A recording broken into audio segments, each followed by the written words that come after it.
Hey there, everyone. I'm New Mechanist, and welcome back to the stream.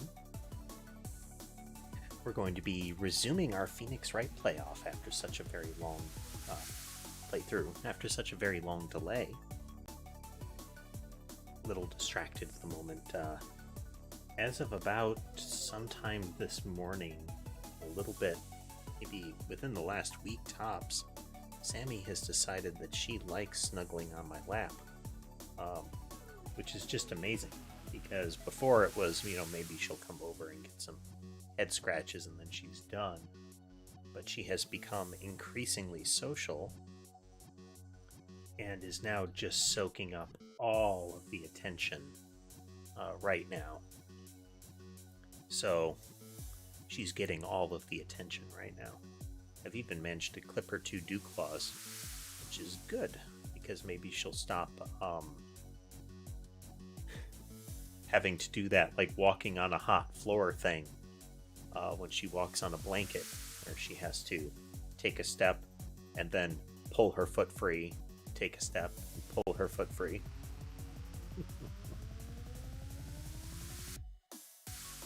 But yeah, we're resuming Phoenix Wright today.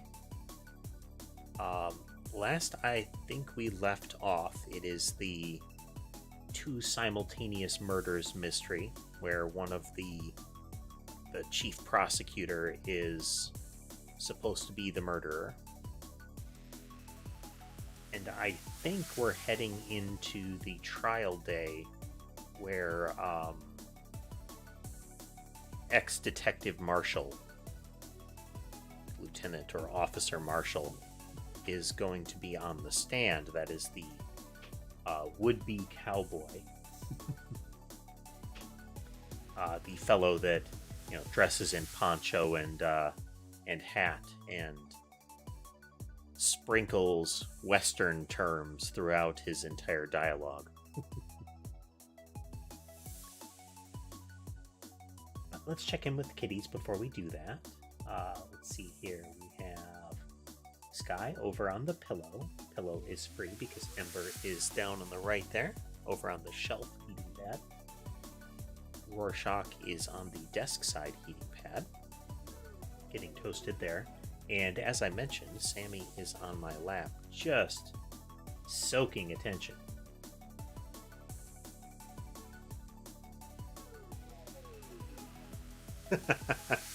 Casemate, this particular individual is,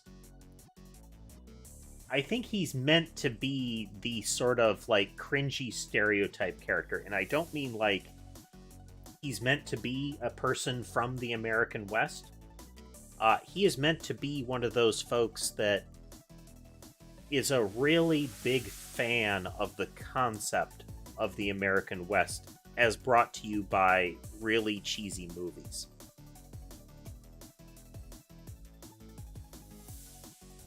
So sometimes he'll use terms just to use the term, not as in the term is valid in that location or is, even rational in that sentence. He just throws it in there.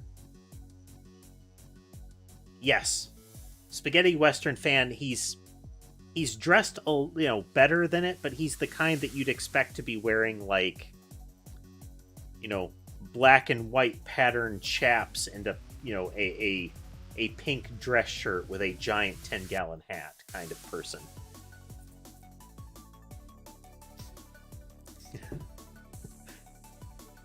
They're really into the terms and the trappings and have no idea about anything else. All right, but Sammy has detached finally. Let's see. Let's actually keep it on Sky there over on the bed. Okay, so what we're going to do is we're going to pause the music.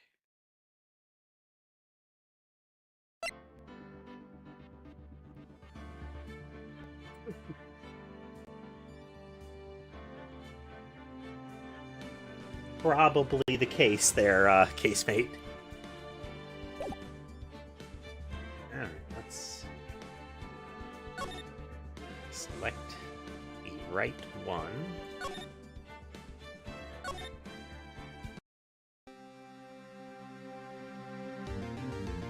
That's right. So I'm trying to determine if this was the end of a trial day or what. It's been a bit.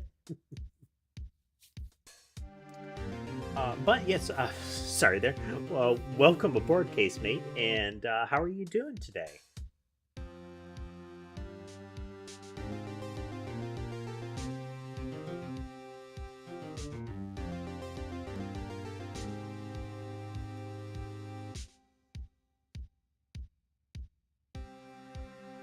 Good to hear. I have been doing video editing today, not my normal editing for like shorts, since yesterday was a puzzle day. But instead, preparatory editing for a long project that I'm working on related to Dead Space. In the two full days, or like a day and a half that I've been working on it, I'm up to 2 minutes of footage, with the footage being composed of 15 and 45 frame chunks.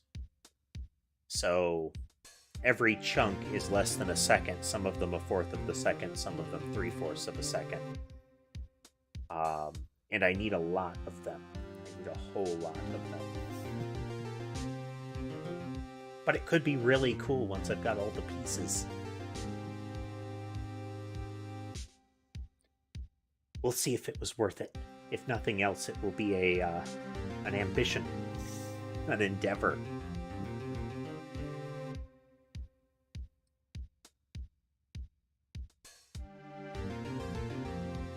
Hopefully it will end up being a production of sufficient value to merit the effort. Let's see. This is the chief prosecutor, who is the accused. She was found, like she was photographed, or at least spotted, at the trunk of a car where a body was found. Her bloody footprints are present at the scene. She was pictured with the victim's coat over her shoulders, and the coat has bloodstains on it. And at least preliminarily, she was prepared to admit guilt. And hasn't been really actively defending herself. At the same time that the victim was supposedly killed in the parking garage where she was found, the victim was also killed, the same person, supposedly killed, in the evidence room of the police department, I think it's like 30 minutes apart. They were killed there, supposedly by a rookie police officer.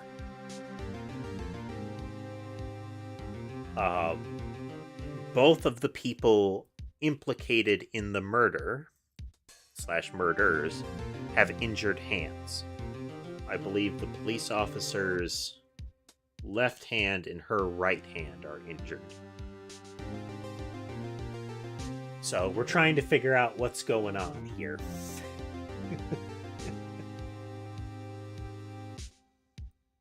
See, there's no stopping you, is there, Mr. Wright? Previously, I'd been trying to do voices for these, but it was getting inconsistent. It would be even more inconsistent now that there's been at least 2 weeks between doing it last. And it really, really strained my voice for whatever reason. So, no voices. I don't know if that will be a disappointment or relief scenario. You be the judge.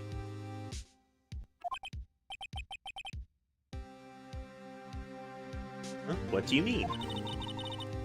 You called for Jake Marshall. Jake Marshall is the would-be cowboy. It seems you figured everything out. I haven't figured anything out. Phoenix Wright, the defense attorney, pretty much flies by the seat of his pants. He gets a lot of the evidence together, and he has an idea of what's going on, but he has the vibe of a person actively trying to survive falling downstairs. You know, properly curling into a ball at the right place, trying to, arrest his momentum where he can, but he's still falling downstairs.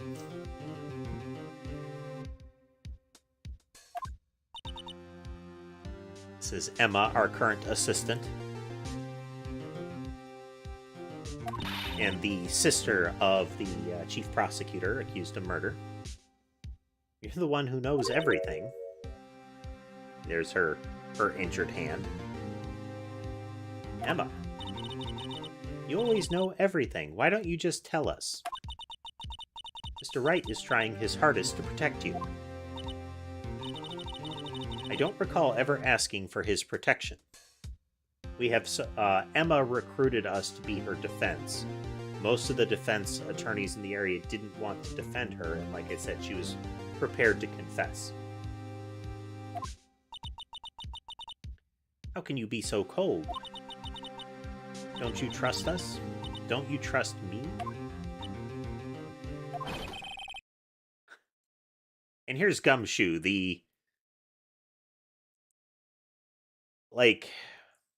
semi-competent detective.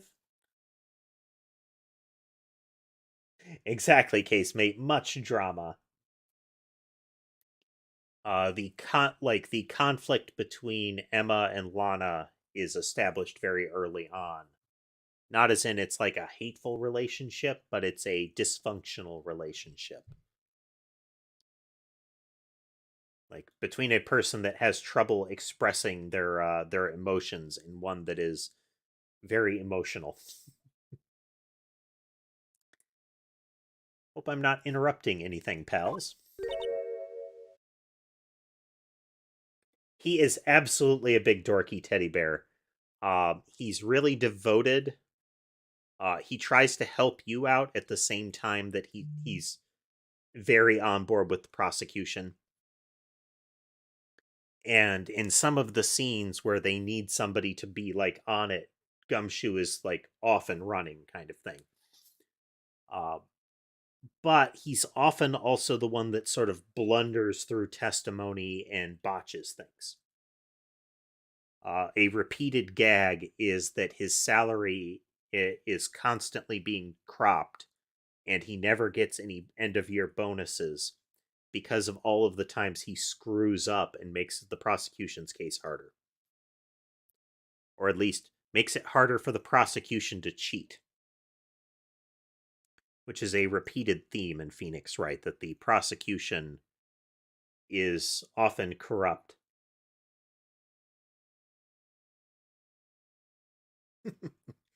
Gumshoe is a lot of fun, casemate. And he's eternally recurrent. I think he's in all of the games, actually. If I had to guess, he's not. I don't remember, but I don't think he's in the Phoenix Wright Professor Layton crossover.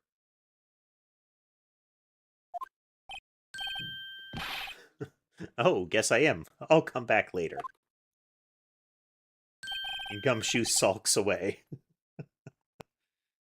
Wait, Detective Gumshoe, what is it?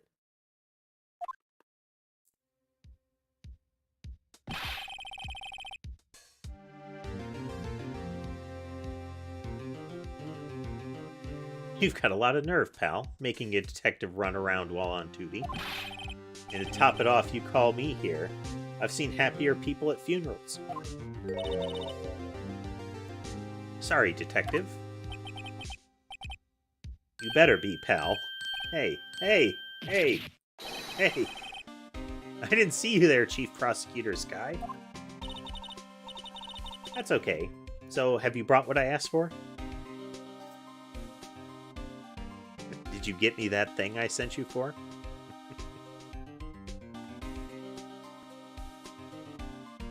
I kind of have to hope, casemate, that things like Justice for All, I think it is, like the Apollo Creed games, also make it over to PC. Because a lot of those are on the verge of being sort of semi-lost media, since they're isolated to particular handhelds.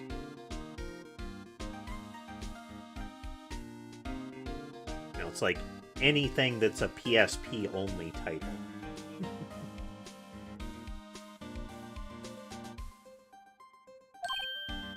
Oh. Oh. You mean this, right? My apologies, Detective. Due to my present circumstances, I was forced to use Mr. Wright's name when making my request. My name? Never in a million years would I have thought it was you who asked me. Could I bother you to bring me the SL9 incident files? I'll need them by noon. Talk about crazy. The SL9 incident? But Lana, that's... I thought Mr. Wright might need them, so I had them brought here. Here, you might do well to read them.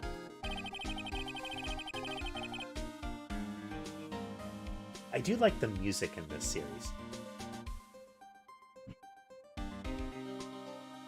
It's very suiting, you know? Fits.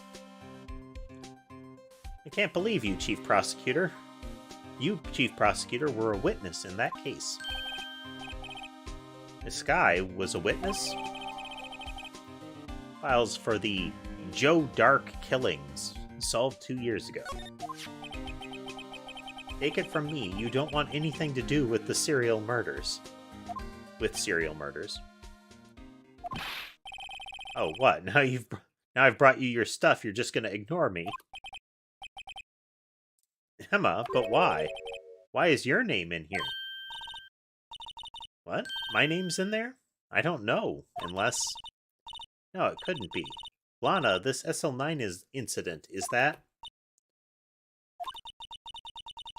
That's the classification number the police filed it under. 2 years ago, the rest of the world knew it as... the Joe Dark killings. Dramatic music. The Joe Dark? No, Lana. That's over with. No. Emma, wait. She ran away. You know what? I just remembered I gotta go be somewhere. Sorry, pal, but I'm out of here. Gumshoe, this has become way too awkward. I'm leaving.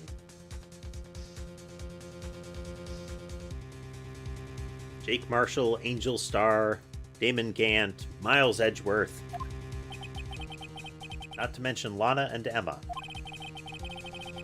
One big party in the serial murderer pool. Everyone involved in this case is connected to those killings 2 years ago. This can't be just a coincidence.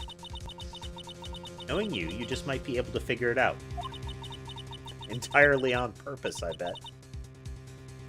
Time to get back to the trial, Mr. Wright. Best of luck.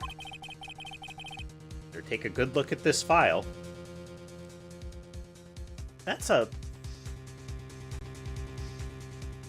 really, generous way to refer to it as a, like, this is the case file. I know it's like, the file is an overarching term. But that giant pile of papers, you can't just call that a file. That's like taking out the entire evidence box. Like, there's a row of boxes devoted to the case and saying, here's the case file. It's greatly understating the circumstance. Oh, Joe Dirt, that's one of those blast from the past properties, isn't it?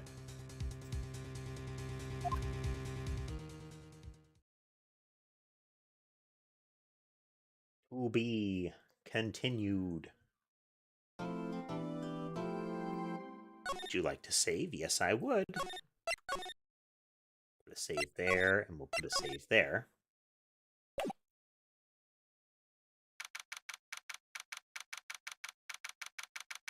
Back in the courtroom. Gavel. Court will now reconvene for the trial of Miss Lana Skye. Emma didn't come back. Allow me to call the next witness to the stand. The officer in charge of guarding the evidence room on the day of the crime.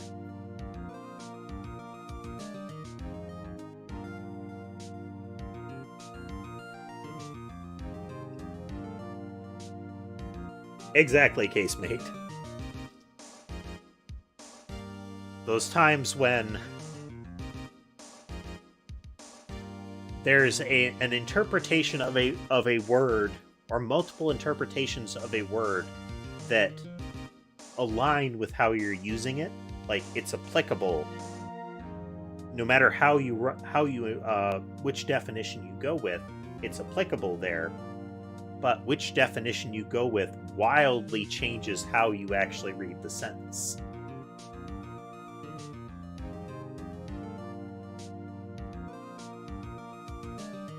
And the circumstance under which you interpret it often.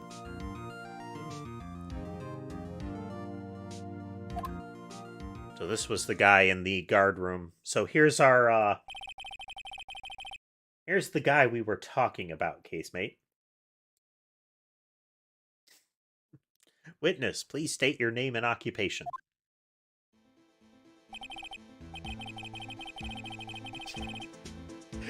He even has theme music, casemate. Me, partner? I'm just a man, same as you, wandering the trails of civilization. Edgeworth, occasionally helping the elderly cross intersections when needed. Yes, we get it. Oh, I know, you're a patrolman.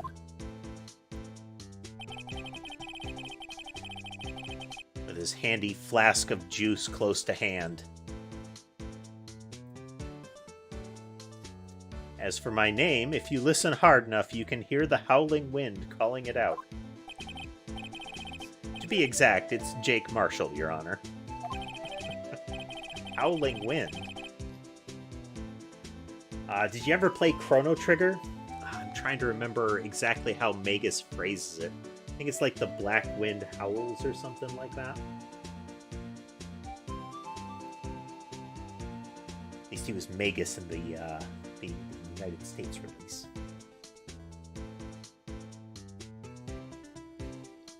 The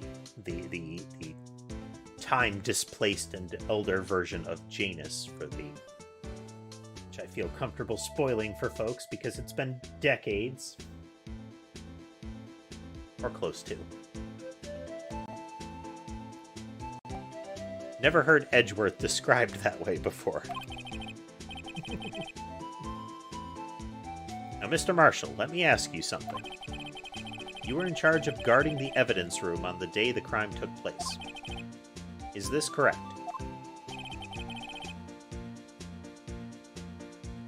According to the papers, partner. That one spot on his chin that he must eternally shave. What do you mean? A desperado's soul is as boundless as the desert sands. No paper can sum it up. Maybe it's best we get on with this quickly. Please share with us your testimony of the day of the crime. In plain old English.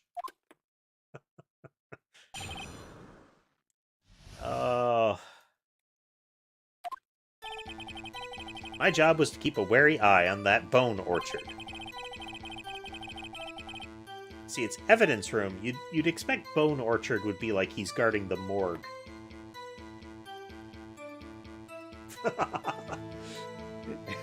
Hey there, Jorah. The true meaning of Valentine's Day is discount on chocolate day afterwards. It's like Easter.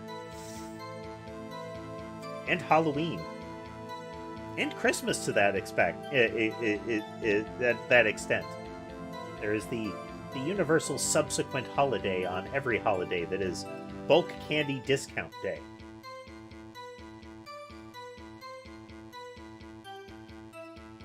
They said I was supposed to make rounds 3 times a day, but that ain't my style.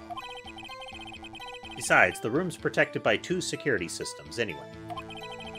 If I remember right, I was at a street-side saloon at the time it went down.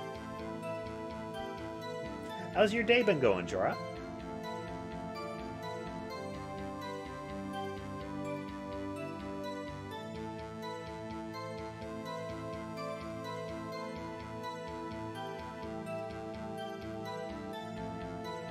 Doesn't matter your circumstance, casemate. Sometimes you need candy that's sold in pounds.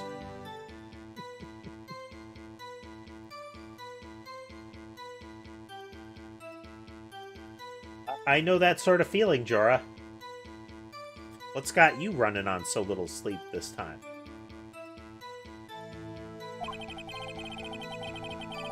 I'm just an innocent traveling man, so if you're out of ammo, it's time I hit the trail. Ugh. Okay, so the sick continues, huh? I can't say I particularly care for your attitude. I can't say I care for your beard, but you don't see me complaining.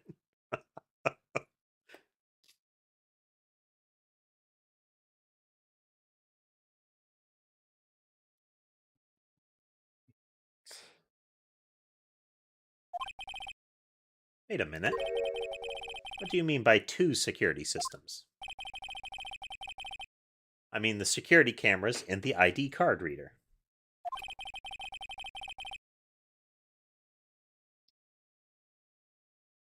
Um, that's right, casemate. Marshall is a guy that walked in and said, "I want to see how fast I can get a contempt of court charge slapped on me." Reckon even a cowpoke like you knows about those. Yes, well, what about the fingerprint activated locks on the evidence lockers? Fingerprint activated locks? What kind of newfangled doohickeys are those? He's not being very helpful. He's not that good with machines or following orders.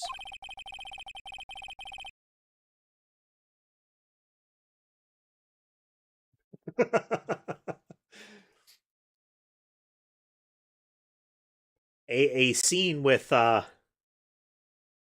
you know, it'd be kind of interesting to see what the judge has under that beard, you know? Because given the fact that his appearance never changes, that means he has to carefully groom that beard to be that way. That is not a that's not a just casually have it there beard.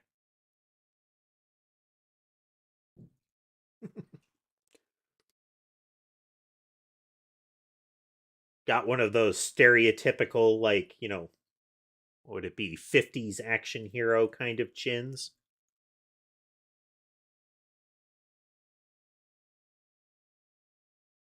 Be 50s or before. No. Your prime, private detective slash space hero era. The thing Captain Kirk aspired to be, sort of stuff. The sort of person who can't stand still without, stepping up on a rock to pose magnificently.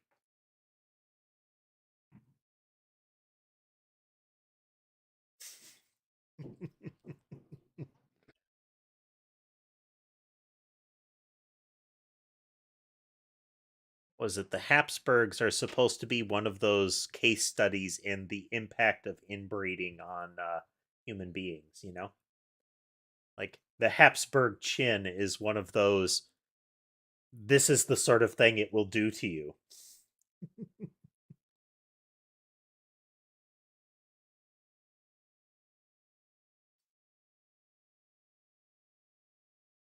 Everyone's got their weaknesses now, don't they, Mr. Prosecutor?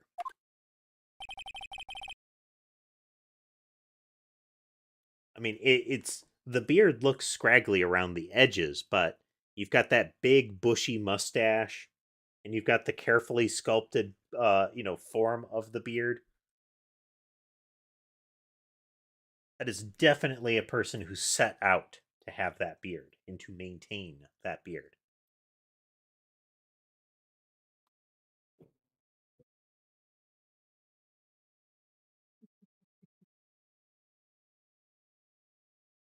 That's right. If he came in shaved, somebody would haul him away for trying to impersonate the judge.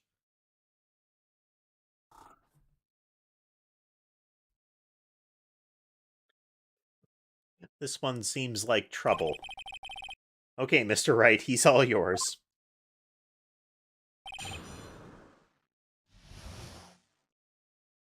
So Marshall seems intent on saying absolutely nothing on the stand here.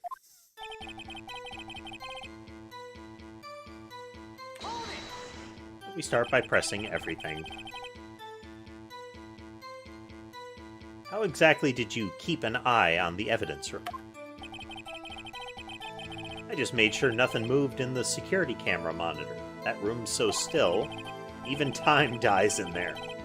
I was just a caretaker who interred the recordings. You interred them? Videos of nothing aren't that useful. When the time would come, I'd erase the tape. If nothing unusual is recorded, tapes are to be erased every 6 hours. Each time I'd erase a tape, it felt like I was erasing a part of my life. This guy has a flair for the dramatic, but it isn't going to do him any good. So in actuality, you don't physically enter the evidence room.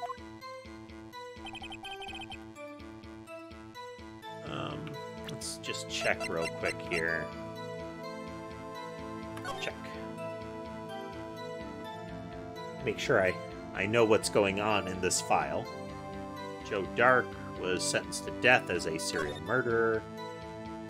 Killed Edward Jones, Jason Knight, Edith Kirby, Rachel Moss, Jeb Bates, Neil Marshall. Let's see, the head prosecutor was Miles Edgeworth. Lana Skye and Emma Skye were witnesses. Damon Gant and Lana Skye were chief investigators.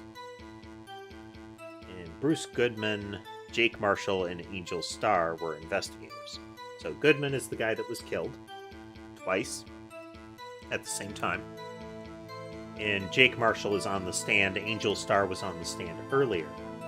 She sells packed lunches on the street side now. Her career has taken a turn.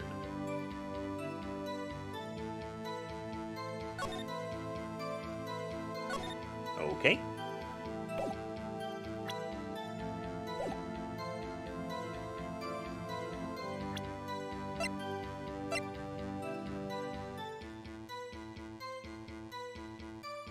Okay, let's remember this here. Oh yeah, this thing.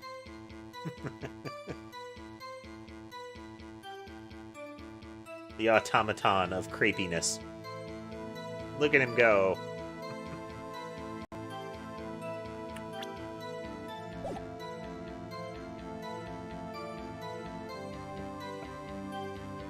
Exactly, Jorah. The fact that the chief of police and Gumshoe are so very proud of the construction of that thing.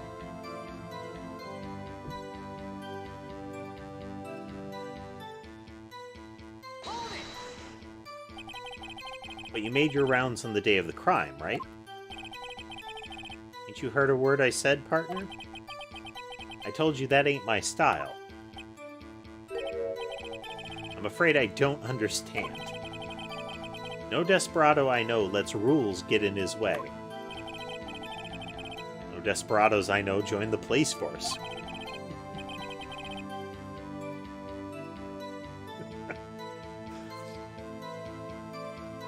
The blue badger gyrating its way into your nightmares, huh, Jorah?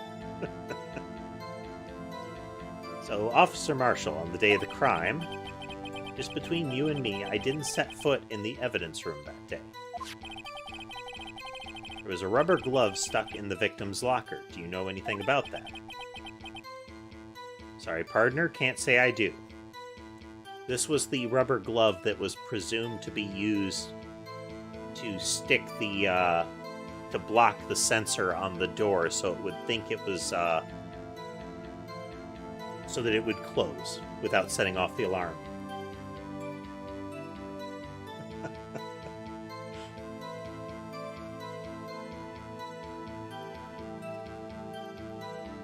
I mean, at least it wasn't the variation of them from the second game, Jorah. Haven't been in that crypt in weeks. How does this guy avoid being fired?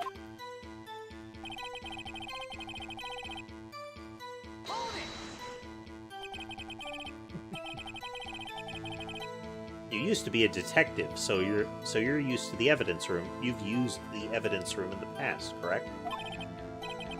Of course, back in the day, my locker was a gold mine of evidence. And yet, you didn't know about the fingerprint locking mechanisms? Sorry, partner, I ain't good with machines. I couldn't even tell you how a bike works. It's quite, incredible. The sensors on the locker handles cannot be seen. It's well known that some detectives are unaware of their presence. I definitely don't buy that. Fingerprint readers are fiddly at the best of times. You definitely have to touch the right spot, which means the detectives would have to know to touch the right spot. And because even if they had fingerprint locks, you know they bought it from the lowest bidder. So it's not like they're going to have multiple readers along the whole hand.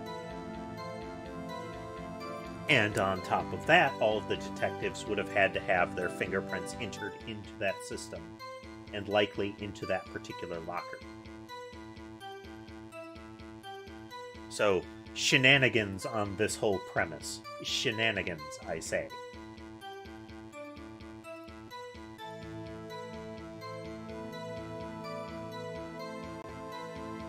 Yeah, I mean, it really looks like it's a thumbprint reader. Like you would grab the handle and your thumb would press the little box right on top of it. So it's, terribly obvious. Now that he mentions it, Detective Gumshoe said something like that too. Gumshoe is also not a person I would trust to make a statement about something being hard to understand or notice. At any rate, it doesn't seem that this is relevant to the crime. Can you tell us what you were doing when the crime took place? It was in a street-side saloon. What were you doing in a place like that? I was eating spaghetti. Because, he's a Western dude. Of course he likes spaghetti.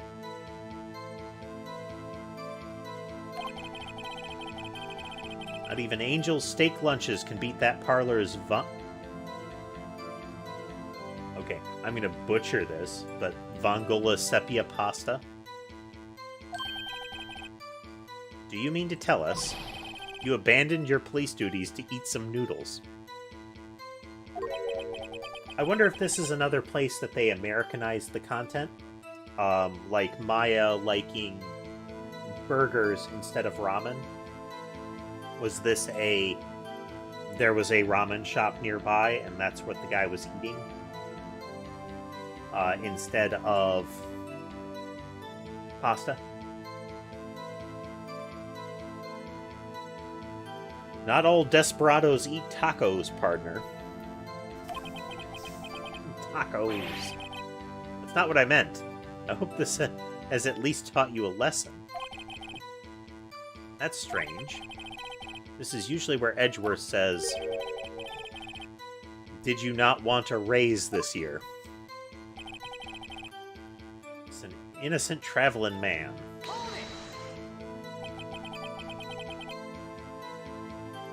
It's not uncommon for them to try to localize concepts in these games, especially the older the game is. It's kind of like early translations of anime, even setting aside the boy, we don't want to show kids violence in these cartoons stuff. You'd have one of the classic ones, the Pokemon Jelly Donuts incident. Where the character Brock makes what is clearly supposed to be like onigiri for them. The little rice balls with, seaweed wrap. And inexplicably, they decide nobody's going to understand that. They couldn't possibly understand that. And instead, he's like, I'm going to make us all jelly donuts. And they still look like rice balls. And everybody very emphatically talks about how, like, oh, these are excellent jelly donuts. They are definitely jelly donuts, and they are good.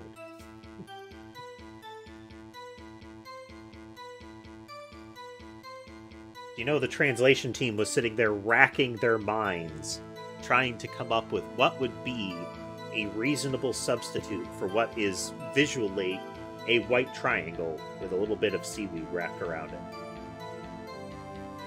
And some brilliant person, some amazing individual in the room stepped forward and said, "Wait, I've got it. They're jelly donuts." And silence fell upon the room, and then one person started clapping.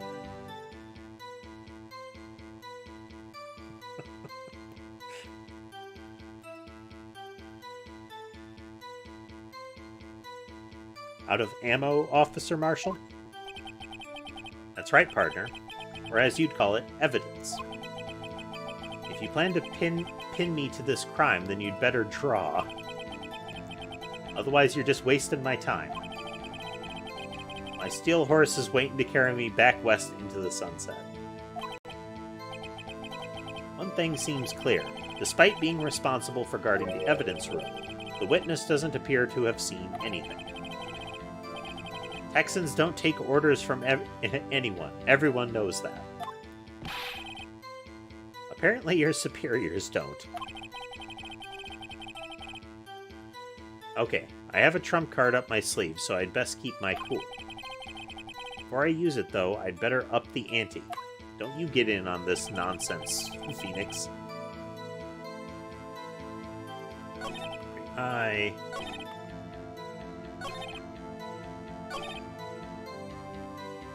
Well, we gotta save, because this is another one of those, if we guess wrong, we're gonna get zapped repeatedly.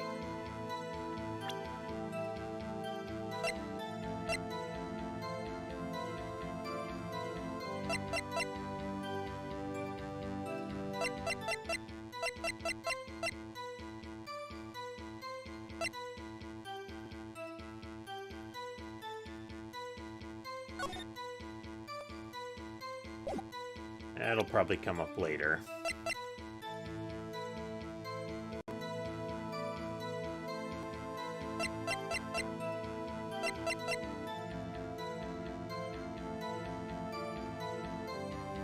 See, this is potentially relevant here.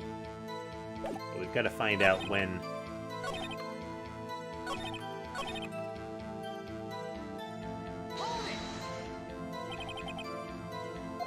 Detective, yep, back in the day. Okay, that's not what we wanted.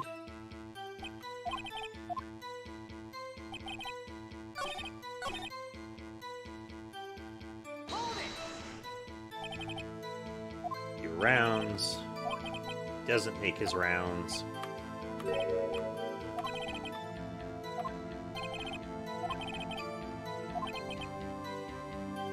Didn't set foot in there. Doesn't know about the rubber glove. Hasn't been in there in weeks.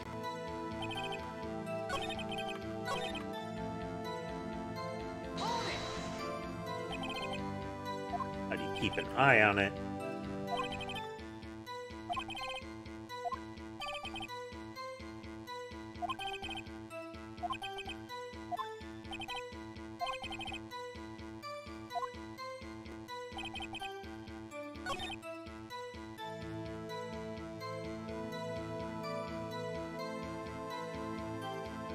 So, right here might be a time that we can use the tape. Because we clearly have a tape from that day showing something happened.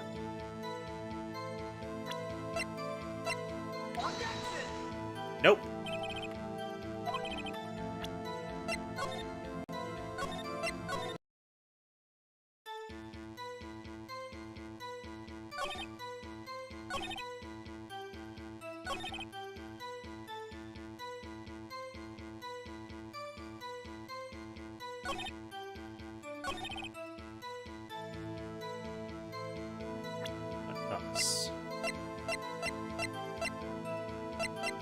We have a log sheet of who was present. Okay, he wasn't present.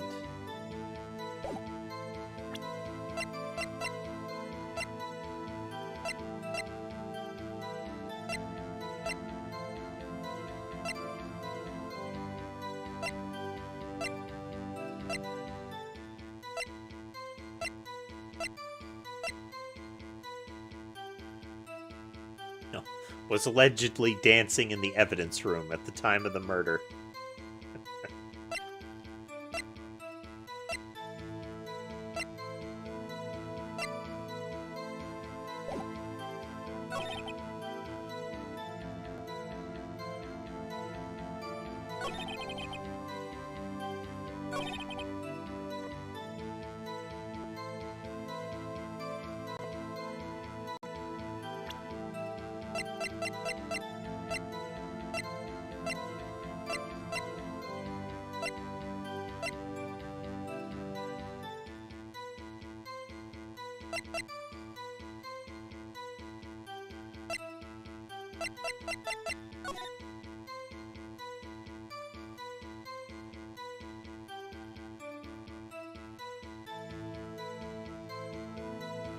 Feels like this has to be relevant.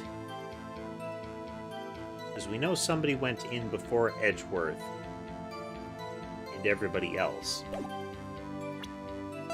I don't know where that would be relevant.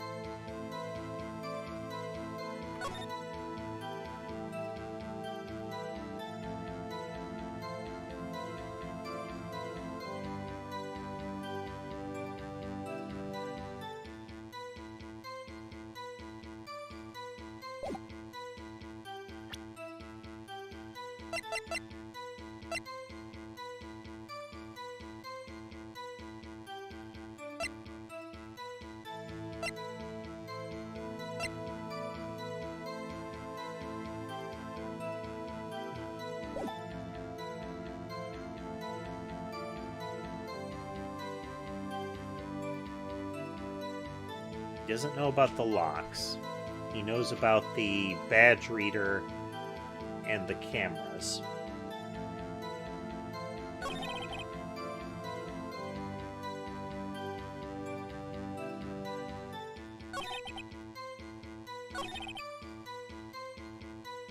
And this is likely accurate because Meekins was the one that went in there and saw on the monitor that there was something going on.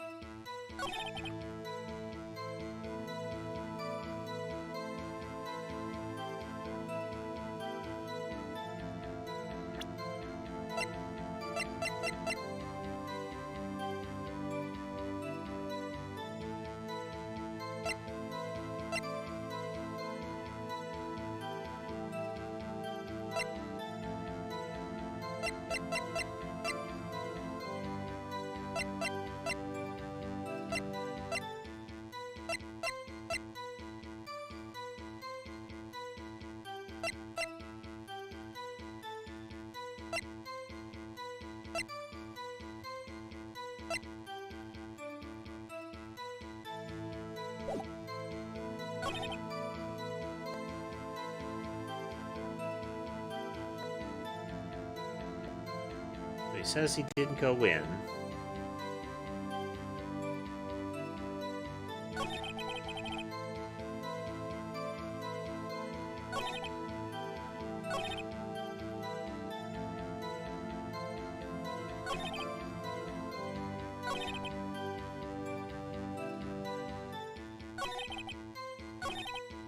Tricky, tricky.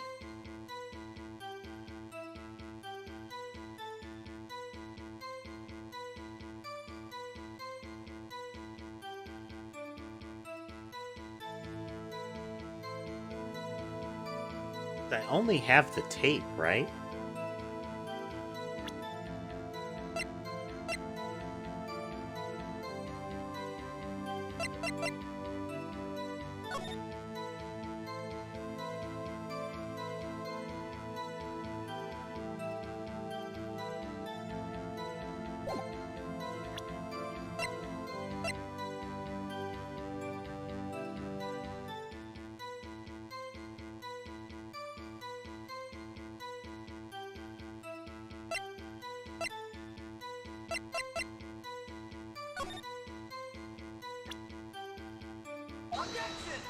Nope.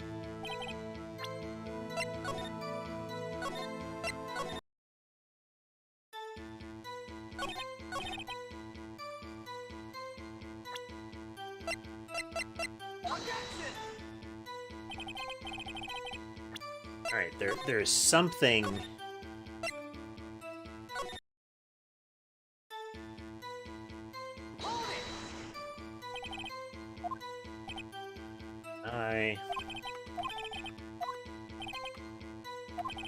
He erases the tapes every 6 hours if there's nothing on them. And he doesn't enter the room.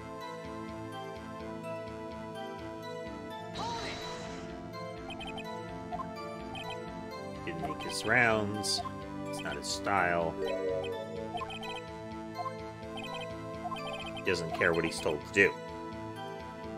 And he didn't go in to the evidence room that day.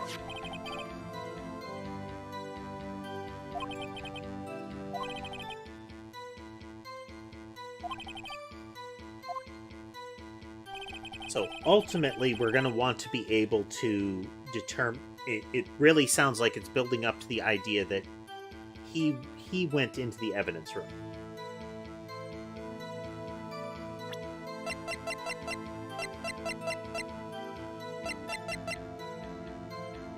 Wait a minute. I was hoping that we'd have, like, badge numbers here.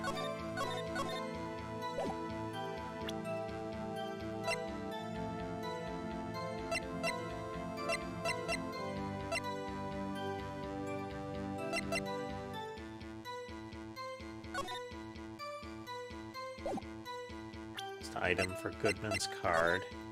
So we know somebody else went into the room. So let's try that.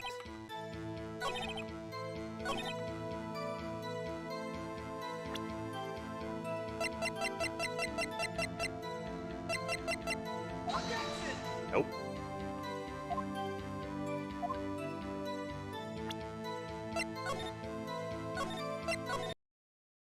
I don't like it when we get into these circumstances where it feels like we're grasping.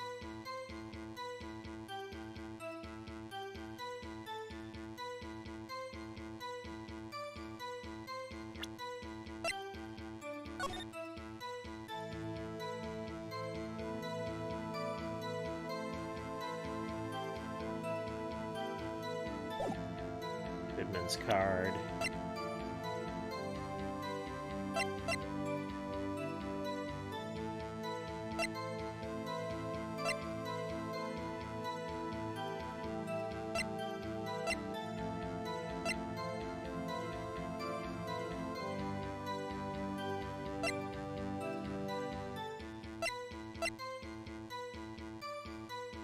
Cell 9 stuff.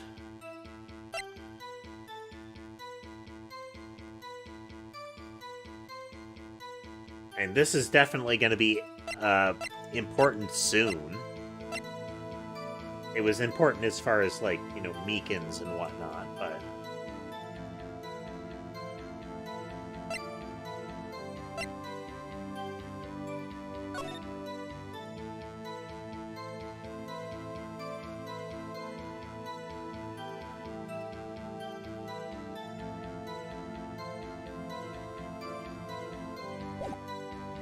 It's an SL9 incident thing.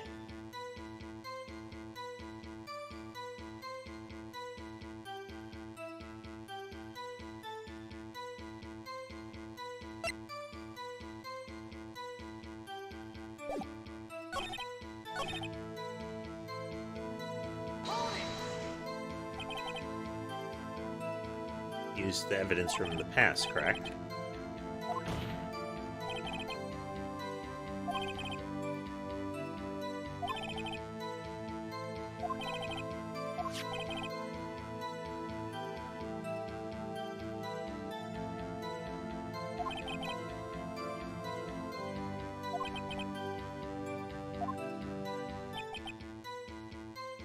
I'm guessing the thing on the outside of the handle is supposed to be a button.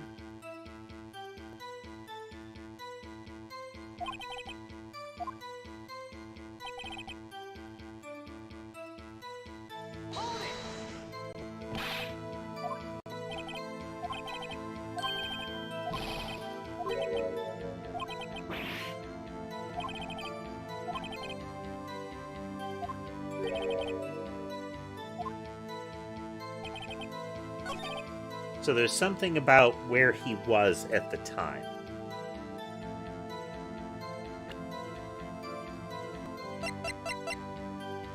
Call is supposed to be about 5 o'clock.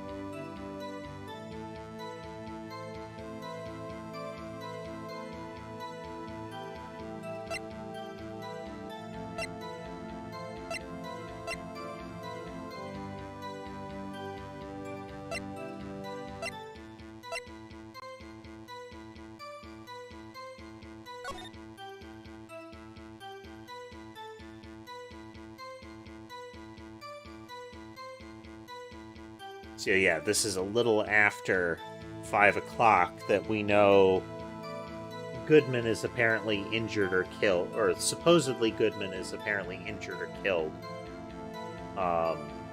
Here. So opens the door, the glove falls out.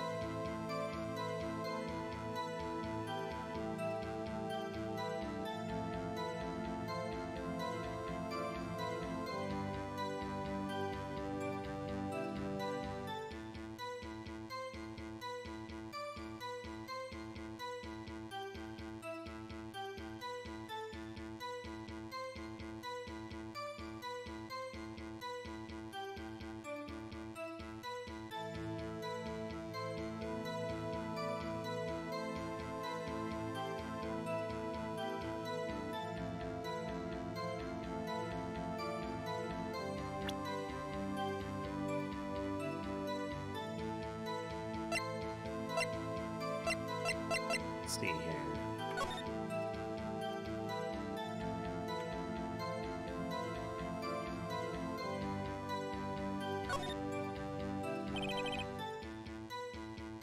Edgeworth was at 512.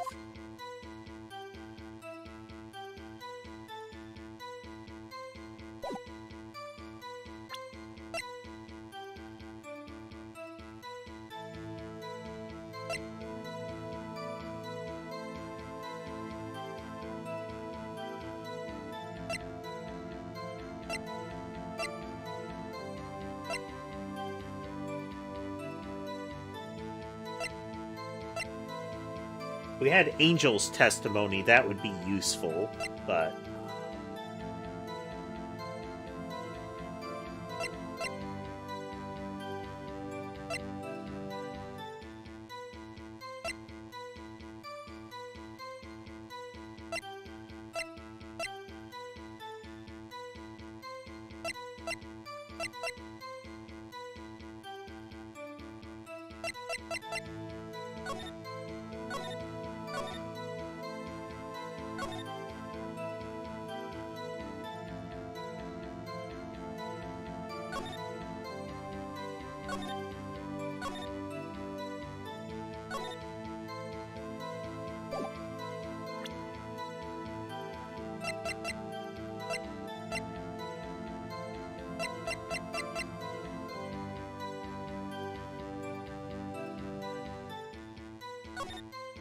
we don't have an idea of who the sevens are.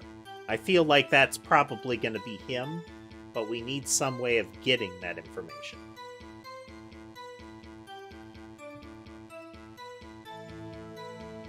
I think that Meekins went in twice hasn't been covered, I think.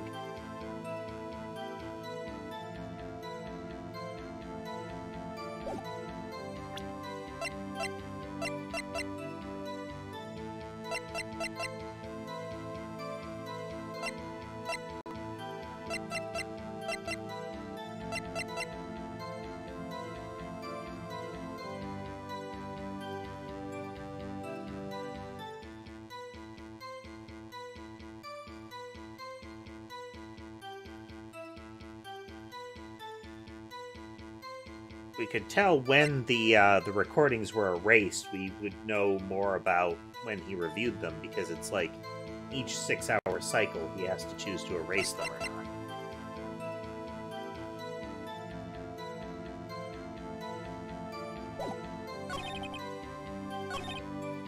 And Phoenix has a call out on this one that says normally Edgeworth would intervene here.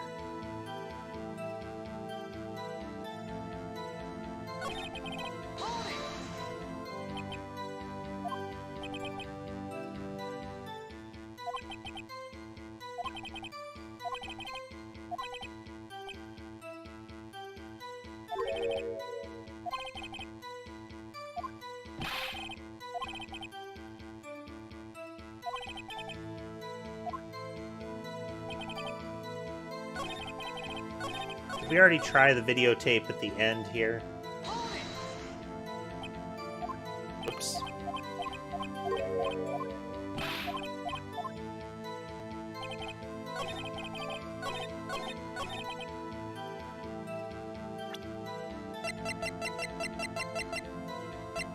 So we know he must have seen something, right? Nope.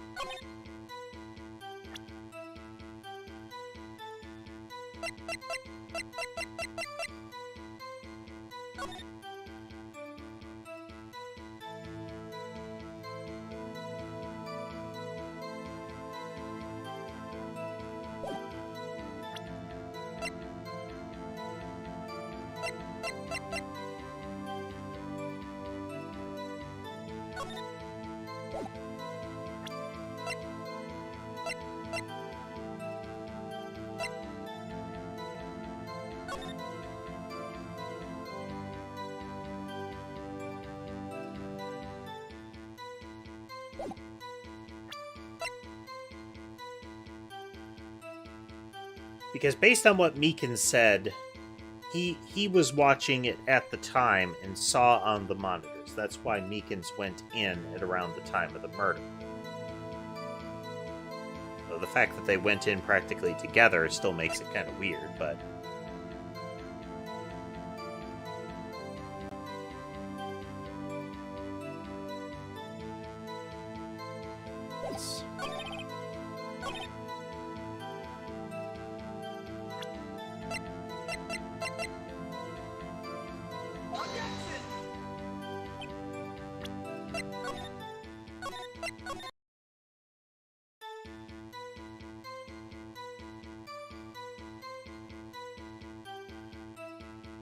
Alright, just a second, folks. I don't like it when it becomes a guessing game.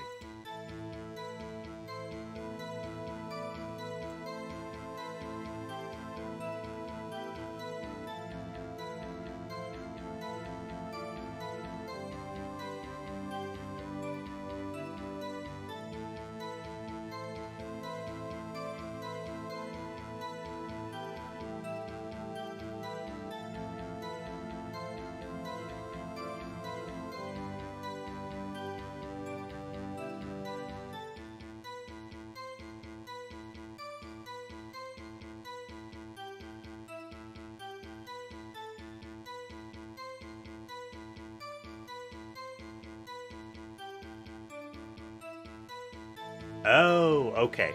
Okay, let's... Here. This one's my fault. So if we look...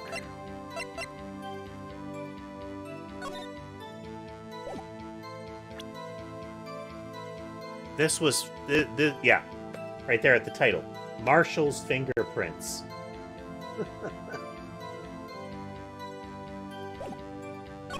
Ah, we looked over that a couple of times.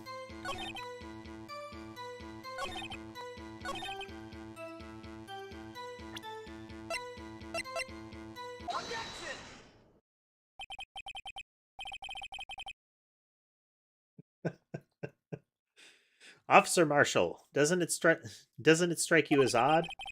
That is, you being called in to testify like this?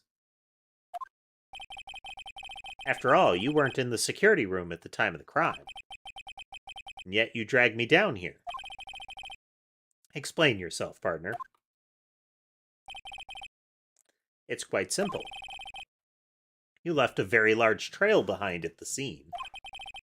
Or to be exact, a handprint. Listen real good, partner. Like I said, I'm the caretaker of that crypt. I pay my respects, that is, make my rounds about once a month. It's only natural my fingerprints would be in there. I only wish it were, officer. But you see, your fingerprints were covered in blood. Dun, dun, dun. Oh. We had a disconnect, folks, waiting for it to reconnect here. Make sure the stream survives. Seems like we're doing okay. Okay.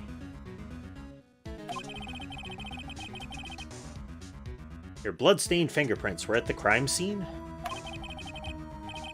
The blood was wiped away. However, a luminol test clearly revealed this. Well, Officer Marshall? It seems to me there ain't a person in this room with a head on his shoulders. I take it you have an explanation then, Officer Marshall?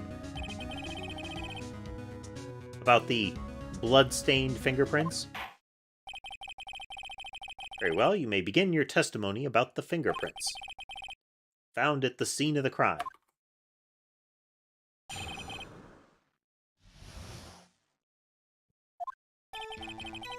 Like I said, it's only natural for my fingerprints to be in that evidence room. One of them just happened to be at the same place as the blood-stained handprint. The murderer touched the locker where my fingerprint was by chance. The bloodstain and the fingerprint are completely unrelated. Or didn't you know the murderer was wearing gloves? See, I had nothing to do with it.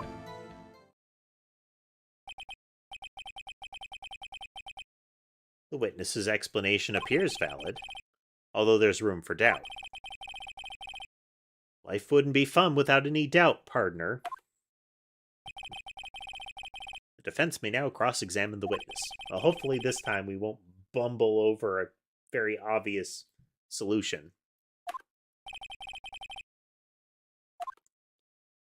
Guy's hiding something, and now's my chance to prove it. Now's my chance to save the game, too.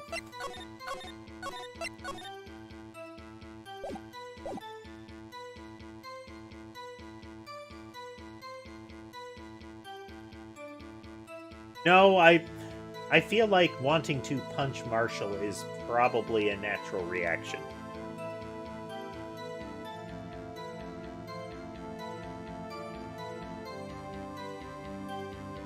At the very least, he's one of those people that is just way too into something. Like, he's such a Western fan that it infects everything around him.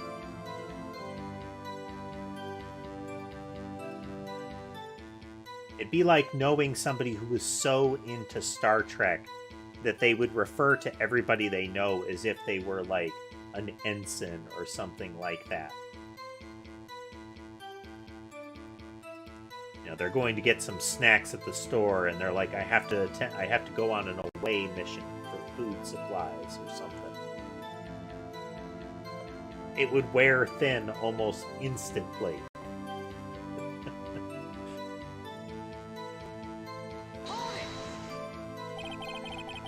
Because you, how did you put it, pay your respects once a month? Yeah, that's right. That and one more thing. That locker happens to be mine. What do you mean? I mean what I said. That's the locker I used when I was a detective. The locker I still use. All that's in there now is a heap of broken dreams. I see. It'd be strange if my prints weren't all over that locker. Apparently his fingerprint data was never removed from that locker's program. He must have been using the fingerprint lock all this time without ever knowing it. On Marshall's own locker.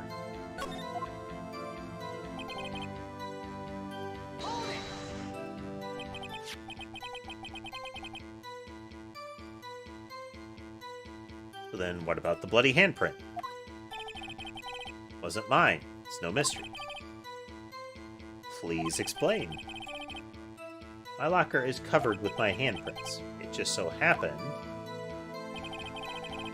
the murderer touched my locker. The chances of that happening are 1,000,000 to 1. On the contrary, one could argue it's just the opposite. The chances of that not happening are 1,000,000 to 1.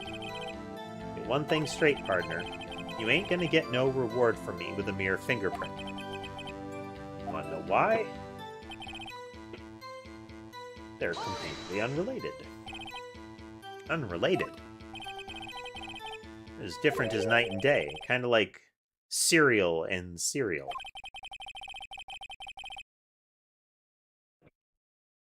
One's got to do with breakfast while the other's a type of murder. He's right, although seemingly alike, they are totally different. Well done, Judge. Well done. Head pats. I don't see what homonyms have to do with this.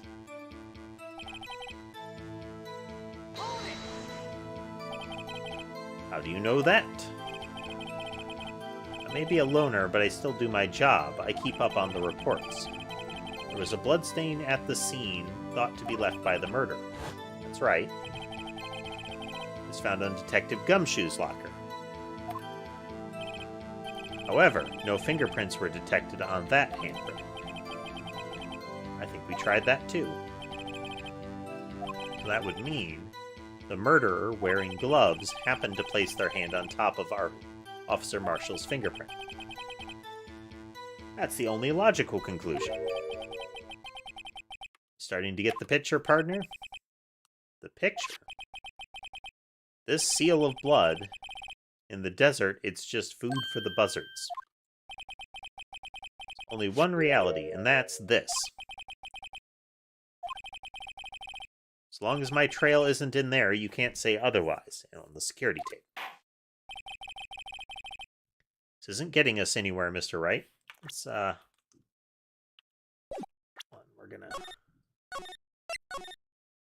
look at that tape again. Subject ourselves to the blue badger once more.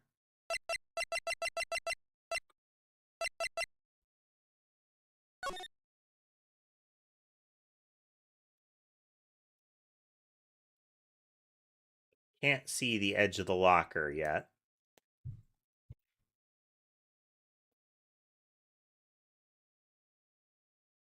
Walks in front of the blue badger.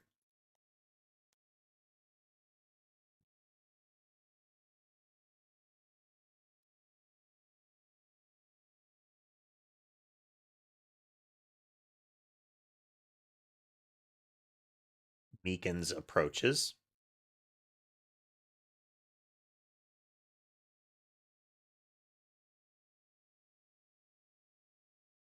A battle ensues.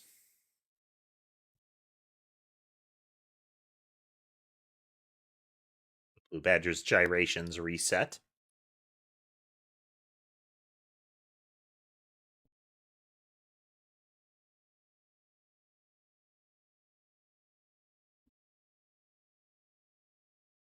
I don't see the handprint there.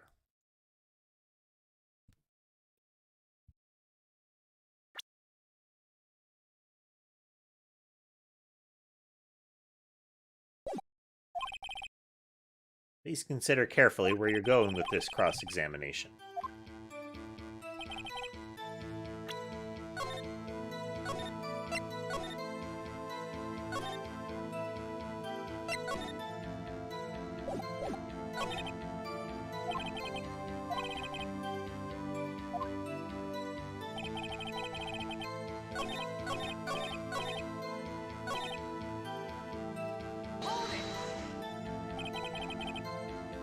By that.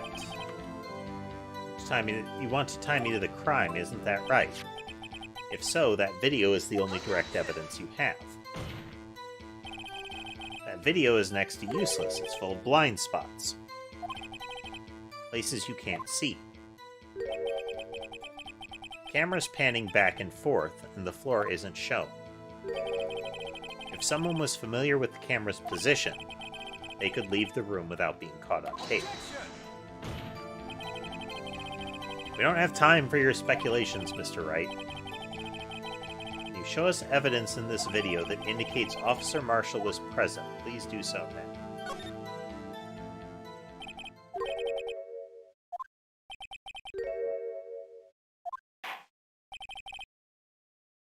Show you his mistake. Might be you making a mistake. Now let's have another look at the video.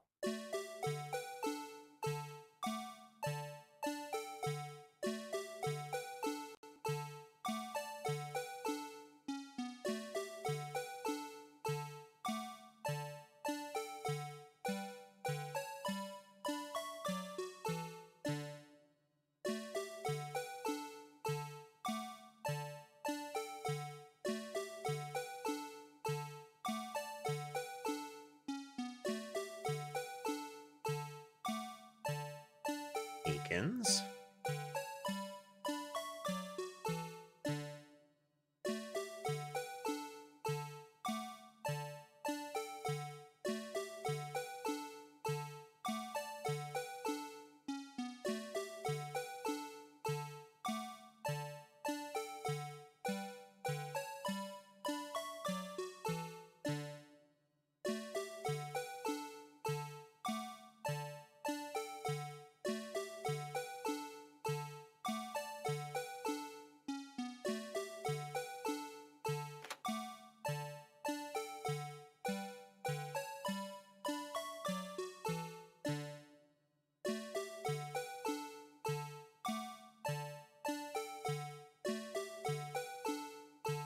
So there's the possibility of it being this.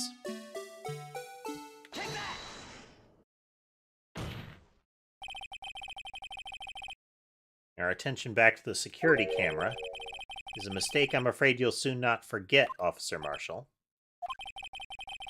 Days are short in Texas, and so are our tempers. Could you sum up what you have to say in 8 words or less?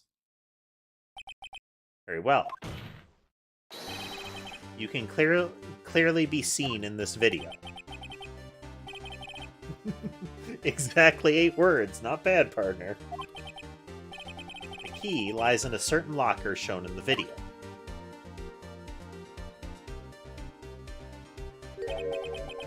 That locker with the white cloth sticking out. That was the witnesses, I believe. Now then, let's rewind the video a bit. So we know someone who could open a locker went through. So we can see what is supposedly Goodman's locker down there. And we can see that locker had to have been opened because a cloth was sticking out of it. What's the meaning of this, Officer Marshall? When the crime took place, the white cloth wasn't there. Then it suddenly appeared. There's only one explanation. Officer Marshall, you were in the evidence room at the time of the crime. What's more, you opened your locker when the camera was turned away. I guess maybe that's where... Oh, okay, no. The one at the corner was Gumshoes, near the Blue Badger. It's the one at the entrance, which was the concerning. Your horses. Sorry, partner, but you got the wrong man. So what if my locker was opened? That doesn't mean I'm the one who opened it. Pause. Murderer needed to hide something, so he opened a locker and stuck it in. It's not my fault he happened to choose mine. Why is everyone staring at me like I'm a wanted man? This guy just isn't just playing dumb. He really doesn't know. Hate to rain on your parade, but you're the only person who can open that particular locker. yeah? I call your bluff. You say I opened that locker, now prove it.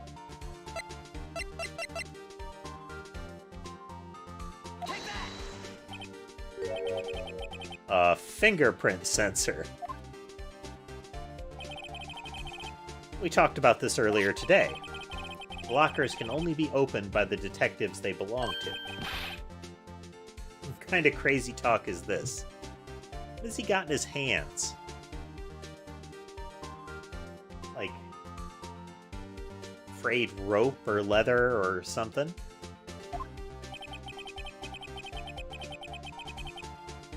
Well, Detective Gumshoe did mention something about this. In any case, the locks aren't that obvious. There are even some people on the force that don't know about the fingerprint locks.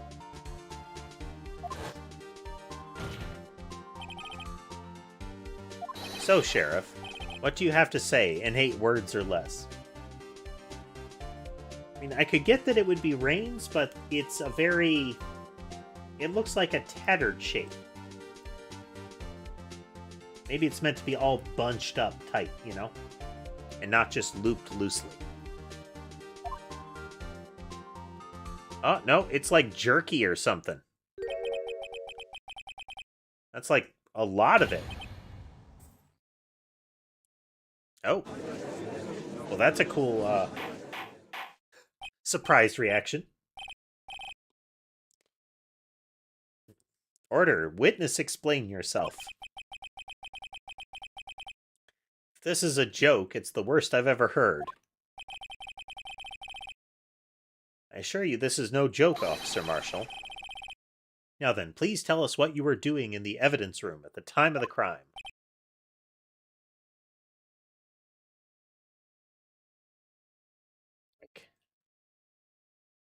I mean, he's got to be like chewing on leather at this point. That's some tough stuff, whatever it is.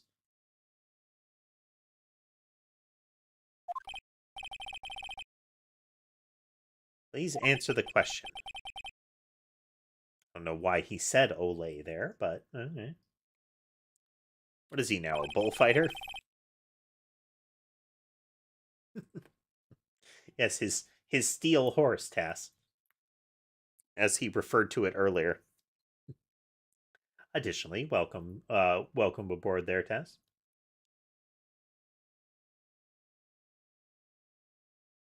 It's all right, Officer Marshall. I believe we can figure out the rest from here. We can. Have a look at these floor plans. There's no place for someone to hide in the evidence room. Yet Officer Meekins didn't see Officer Marshall. If that's so, then where was the witness? Seems Mr. Wright has an answer. That's right. The only possible conclusion. Well then, let's hear it. Where was Officer Marshall at the time of the crime?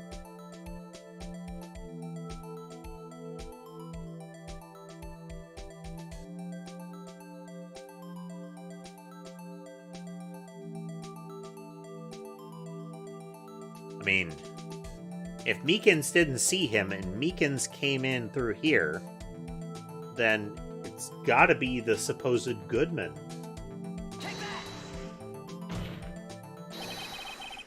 Officer Marshall was standing right here. There, but that's where the victim, Detective Goodman, was. Correct, unless the man wasn't Detective Goodman. I believe the victim in this video is Officer Marshall. It was you, dressed up like Detective Goodman.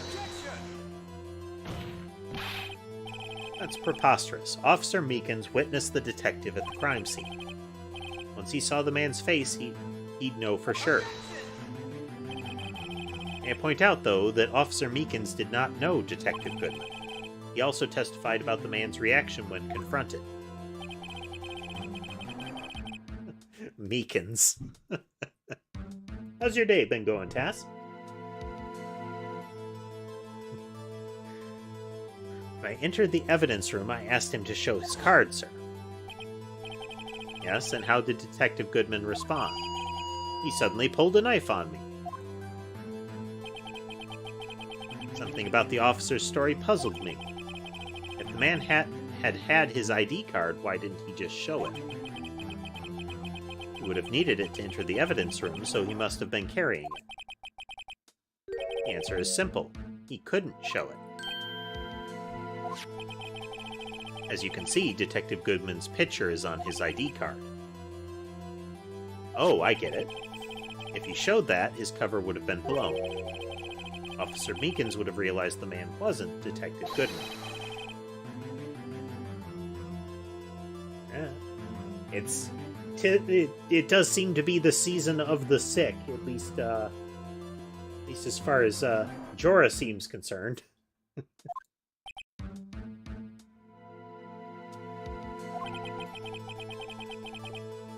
Got quite an imagination, partner. We got a term for that. It's called circumstantial evidence. Circumstantial evidence? He's still denying it.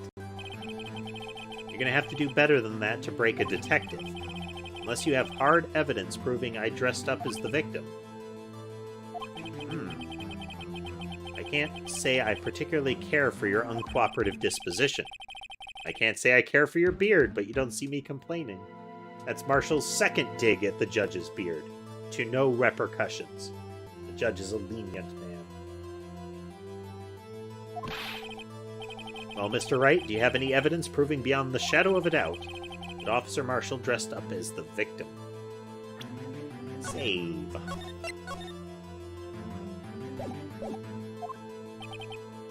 Well, who am I kidding? I don't have anything like that. I can see the fear in your eyes, partner. Seems you're the one who couldn't take the desert heat. This can't be happening. So obvious he's the one. What can I do?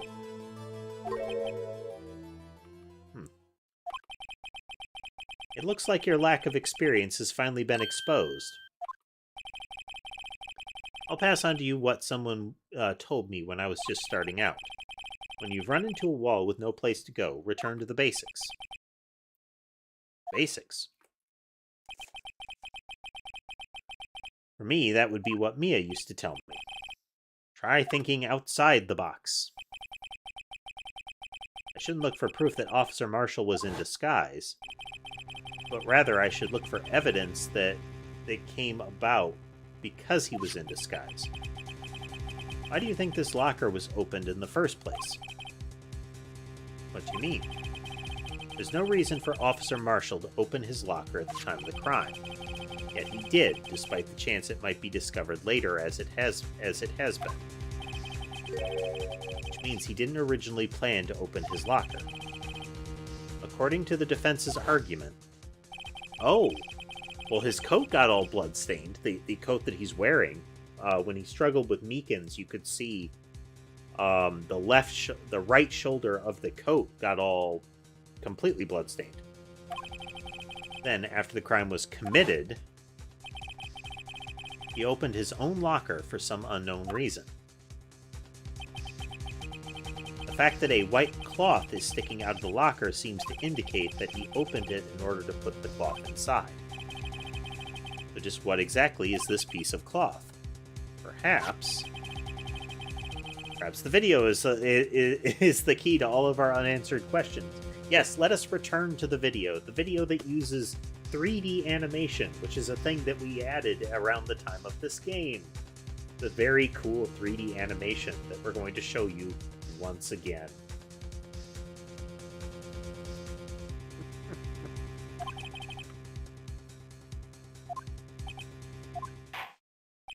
I don't have any other evidence, so the video's my only shot. Let's take another look at the cape. Or the tape. The cape. After committing the crime, the witness opened the locker to put away the white cloth. Please show us why the witness put away the white cloth.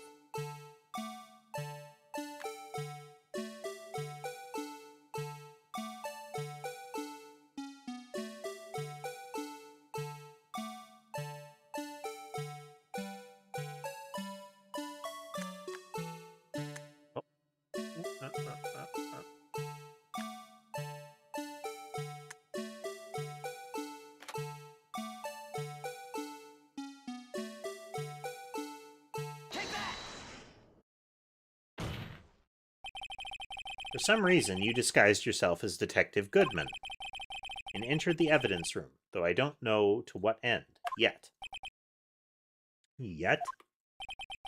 However, something unexpected happened. Officer Meekins barged in on you. Guys, a beanpole. It's like he just gangled his way in there.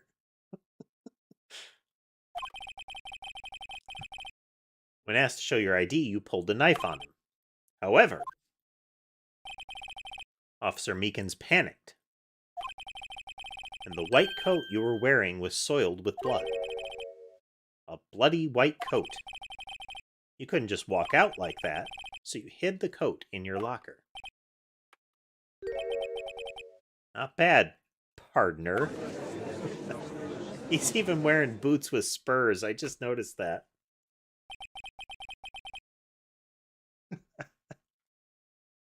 Now then, Officer Marshall, are you ready to tell us the truth? Looks like I underestimated y'all. I hope you're happy now, Mr. Edgeworth. 2 years ago, if you were only half as persistent then as you are today,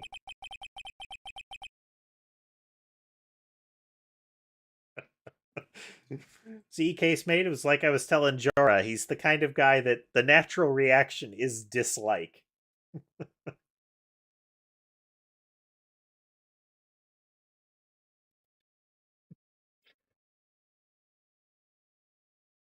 We all wouldn't have to be here now would we? Officer Marshall, tell the court what you did, all of it. All right. It seems the time has come.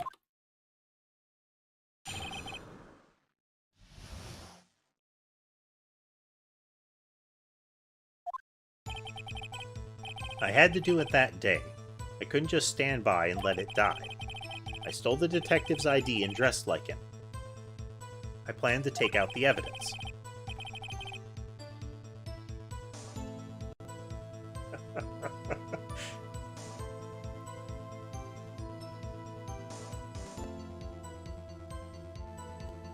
It's like he's convinced that in addition to all of the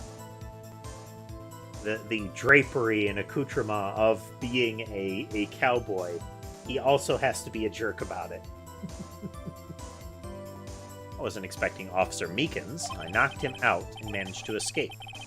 I knew which areas I wouldn't be caught on the camera. There wasn't any murder in the evidence room at 5:15. So the supposed victim was really you. But there's one thing I still don't understand. Traces of a large quantity of blood were found on the floor of the evidence room. If no one was murdered, then how could that be? Officer Meekins managed to cut his own hand. My guess is he's the donor. There's way too much blood for such a small donation.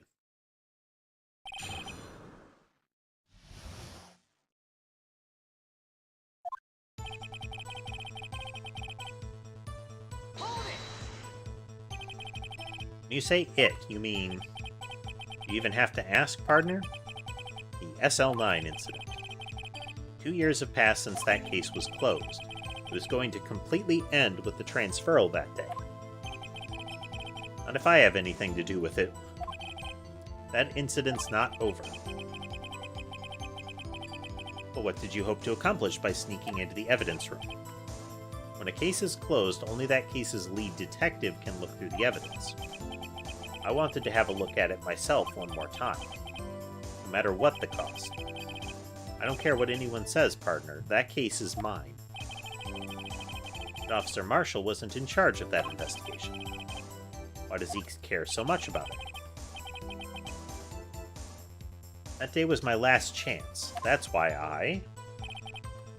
stole the ID. Why did you disguise yourself as Detective Goodman? If I didn't make it look like Goodman was carrying out the evidence transferal, I'd be arrested for stealing evidence, which wouldn't get me anywhere. So you did it to fool the security camera and the detective's ID card? I stole that the morning of the incident. So that really was why Goodman started filling out that lost item report. I returned his ID card. I left it on the floor in the prosecutor's office parking lot, which is where Phoenix found it. So essentially, you managed to succeed despite your lack of foresight. What do you mean, partner? I mean the fingerprint-activated lock, of course. No matter how well you disguise yourself, you can't change your fingerprints. Under normal circumstances, you wouldn't have been able to open that locker yourself. But he could because the rubber glove just happened to get stuck in the door, which tells us somebody else, well, Goodman must have opened the lock previously. Somebody with Goodman's fingerprints. Returning to our prior commentary, a couple of weeks ago about biometrics, is there's either your biometric is not compromised, or you really don't care anymore.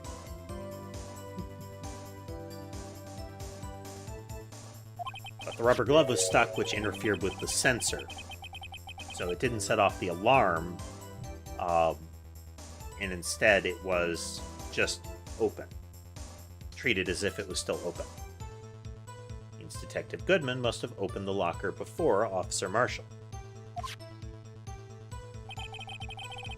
I wasn't expecting Officer Meekins and knocked him out. He pulled a knife on Officer Meekins and tried to drive him off. Let's just say I was a little surprised. I only planned on being in the evidence room for no more than 5 minutes. I didn't think anyone would actually come in during that short time. Officer Meekins certainly is a 1 in a million type of person. Luckily, mistaking a detective for an intruder and demanding to be shown his ID. I'll have to think a little more about his raise this year. When did Edgeworth get so much influence? Anyway, he threw himself at me and I ended up cutting him slightly. I'm sorry it had to turn out that way, with me knocking him out and everything. By the way, what happened to your knife? Oh, you mean this one?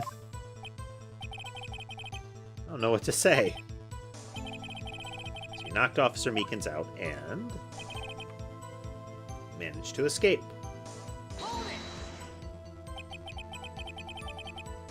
So you did your research beforehand. Those who go into the desert unprepared don't live long, partner. I didn't think it would make a difference, though. The security tape is erased every 6 hours. If all had gone as planned, no footage would have been left. However, you bloodied your coat in your struggle with Officer Meekins. If someone was in the security room when I came out, the jig would have been up. I opened my locker and stashed it in there. What was Officer Meekins doing during that time? What else? He was sleeping like a baby. So what you're saying on that day is, on that day, it wasn't a murder. The blood found at the scene certainly indicates a crime took place. Are you blind? The victim shown on that tape is me, and I'm not dead yet, partner. So you stole the evidence from the locker. Actually, no, I didn't. Why not? When I opened the locker, the evidence was already gone. As we know, some of the SL9 evidence left the locker. Damon Gant had the screwdriver. The knife, the broken switchblade, was wrapped in a scarf and was stuffed in the muffler of Edgeworth's car where Goodman's body was found.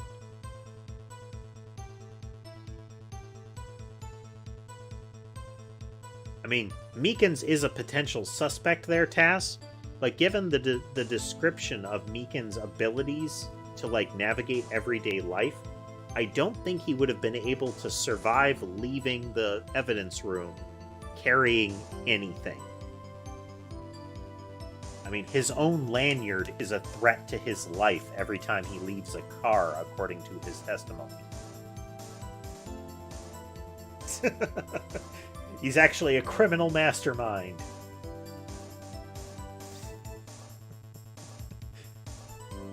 It's like if Mr. Bean were actually James Bond, you know?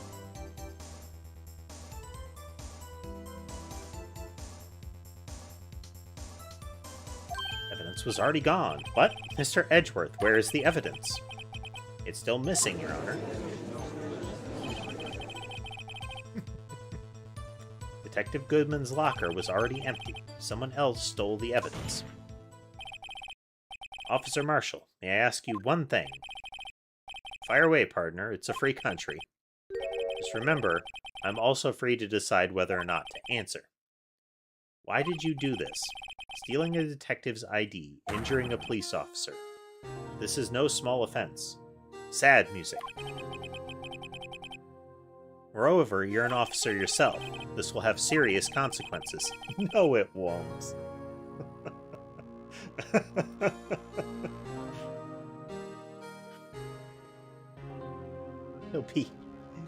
He'll be suspended with pay pending an internal investigation, after which it will be deemed that he acted appropriately.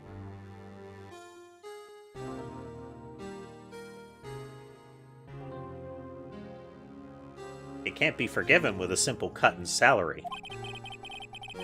Not that salary cuts are ever a valid solution.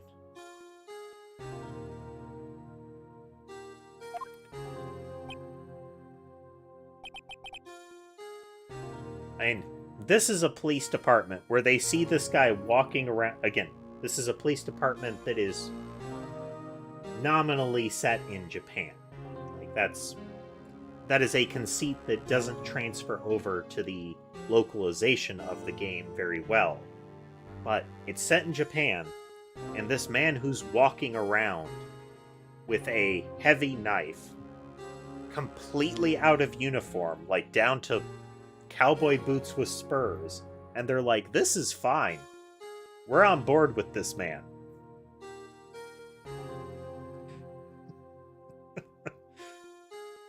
Like I said, this isn't your case. This one is mine. And I'll do anything it takes to get an answer I'm satisfied with. The witness has an unusual amount of zeal. Let's hear more. Like, he's clearly committed a crime. He admitted to committing a crime.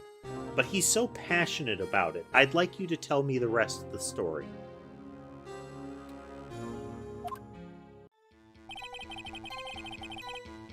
Can't just forgive the SL9 incident. You know why? No, tell us why. But that case was solved 2 years ago, wasn't it? That's the reason the evidence was stored in the evidence room. Joe Dark was convicted for his crimes, and the fact that he was named Joe Dark. At least in the world of Phoenix Wright, the only worse crime would have been named Murder McMurderpants.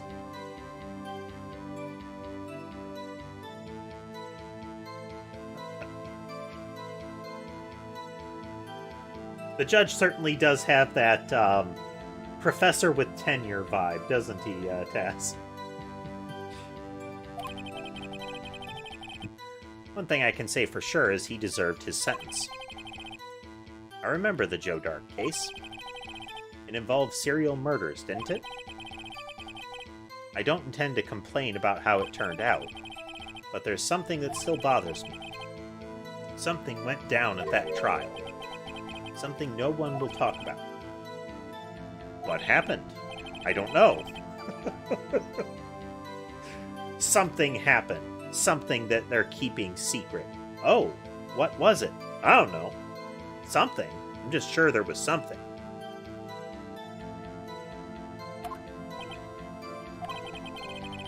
Is he so concerned with that incident?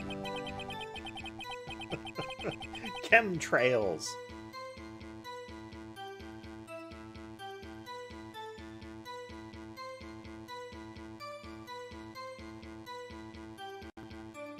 Frogs of unexpected preferences.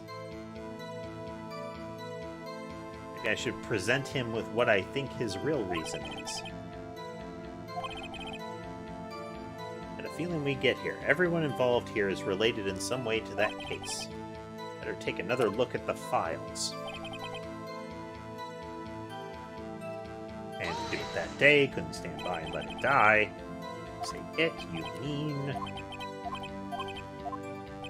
I think we loot.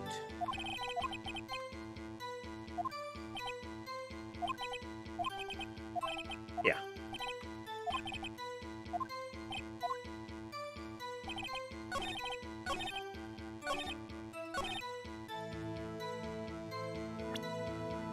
Save.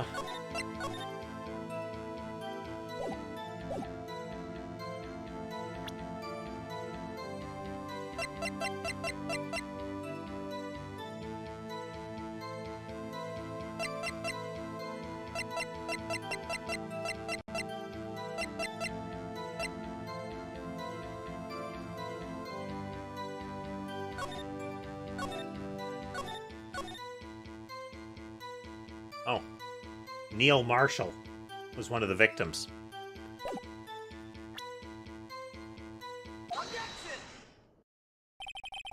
Probably a relation. Officer Marshall, I think I understand. I think I know why you care so much about the SL9 incident. Sounds like you've been sipping too much cactus juice, partner. Once again, it feels like he just has a great big book of Western, like, terminology that he has mad-libbed together and just decides, like, hey, here's some time, here's a time for an adverb. Well, been lacking a kitty cat. Loaf cam.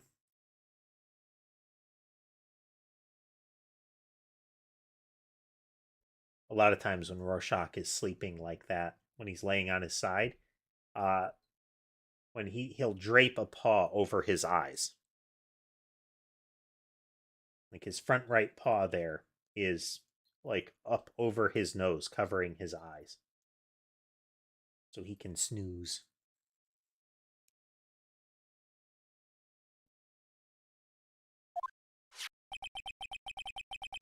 I have the SL9 incident file here. The name Marshall is mentioned in here. And a list of murder victims. Neil Marshall. Are you related to this man? Neil Marshall. Yeah, I'm sure you've heard the name. 2 years ago, he received the same lousy prosecutor award you got. Well, we got a very brief flash of a picture there. What? A prosecutor? Must be talking about the King of Prosecutors Award. I remember Prosecutor Neil Marshall. He handled the SL9 case before I did. That's right, he was killed, and the case fell into your hands.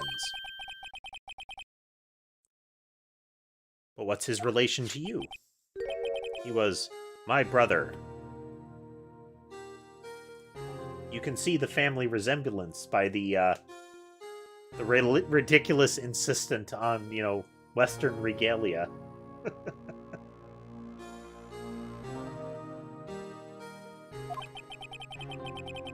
He was investigating the murders with Damon Gant and the Deputy Chief of Police. Oh, I'm sorry, the then Deputy Chief of Police.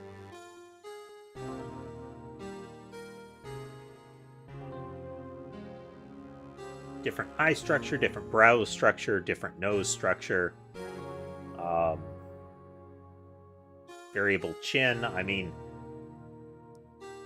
the only resemblance that they're showing in the picture is the predilection for, like, leather clothing of the non-recreational variety.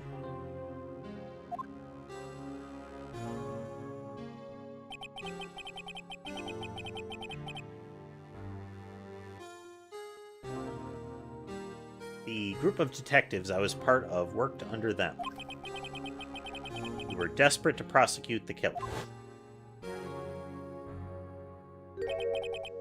Joe Dark. I mean, look at this guy. It's either he's a murderer, or he is a man that will go through life under constant suspicion.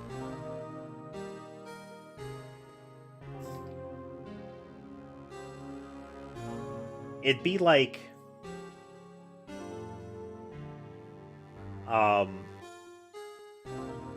it'd be like Wormtongue in Lord of the Rings, you know? I can't recall if that was actually his name, but imagine if it was. And imagine the presentation they made of that individual in the movie, like his appearance. If you saw a person that looked like that, and you knew that their name was Wormtongue, you would be biased. Like, there would definitely be something, at least a little voice in the back of your head that's like, this guy's probably evil. And, this guy has that same vibe, don't you think? Even setting aside the knife.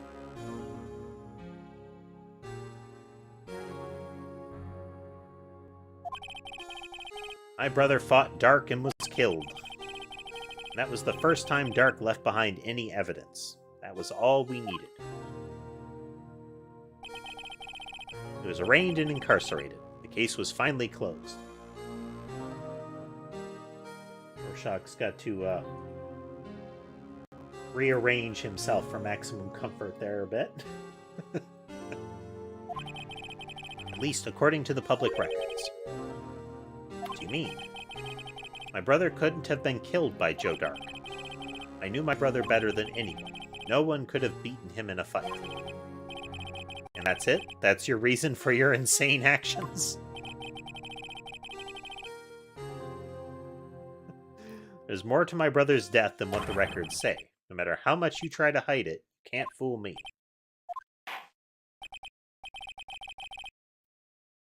At least one thing's for certain. Now we know what happened at the police department on the day of the crime. That was the last day the SL9 case could be reopened. Not satisfied with its resolution, Officer Marshall planned to steal the evidence. Disguising himself as Detective Goodman, he entered the evidence room. Officer Meekins confronted him, so he rendered him unconscious and fled. Oh, that's the fun kind of phrasing. Rendered him unconscious, you know?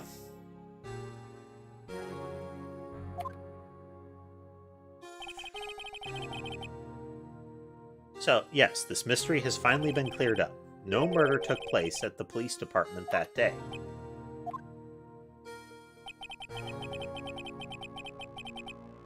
The things that happen by chance never cease to amaze. So this is Edgeworth pointing out, but that's not what this trial was about. And this particular mystery was one of the things that helped prevent Lana Skye from being definitely the murderer. At exactly the same time as the murder at the prosecutor's office, this fake murder was going on at the police department. Chance? It's got to be more than just that.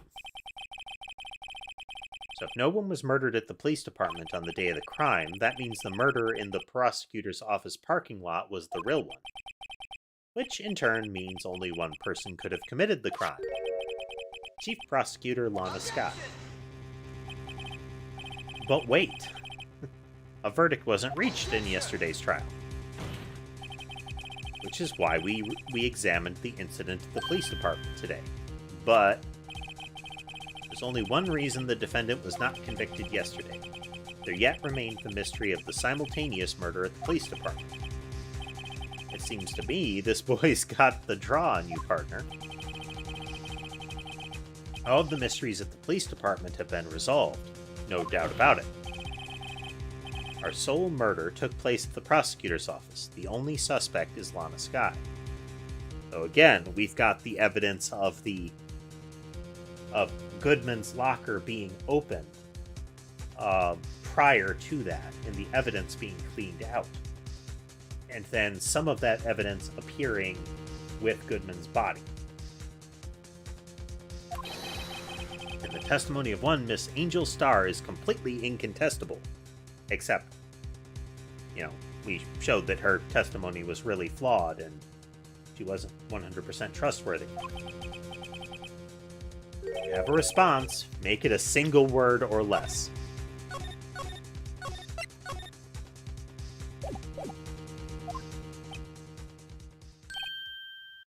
Arg. I rest my case. Seems this trial has reached its conclusion. There's no room for doubt.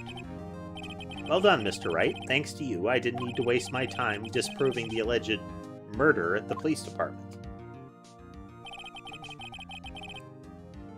There's no doubt what I proved today is true. The apparent murder on the security camera's tapes really was fake. Security camera's tape. But I didn't realize that would end up proving Lana guilty.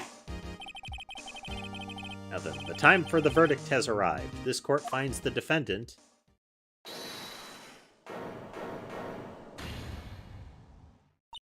Suddenly, Emma! Little girl came flying in and hip-checked Marshall right off the witness stand. Your Honor, wait. Emma. The defense has an objection. A scientific objection. Right? What do you mean, right?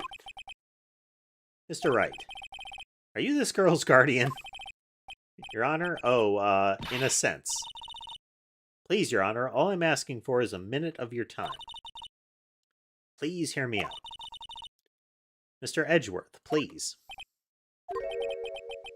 I don't want to leave any loose ends. You want a minute? I'll give you 3.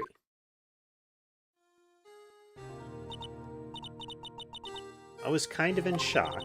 I mean, finding out the SL9 incident referred to the Joe Dart killings. Now that she mentions it, the names of both Sky Sisters are in that file. But that's when I figured it out. I mean, what Officer Marshall was trying to do that day. So I knew his fingerprint had nothing to do with the crime. That left only one thing. The other handprint. You mean the traces of blood found on Detective Gumshoe's locker. But no fingerprints were found on it, right? No, but I figured out if I examined it scientifically, I'd be sure to find a clue. So I ran over there and looked at it again. The little girl ran back to the police department, entered a secured room, unopposed, a secured room full of evidence, unopposed, messed around in there, then ran back to the courtroom. This is the police department we're dealing with in the Phoenix Wright world.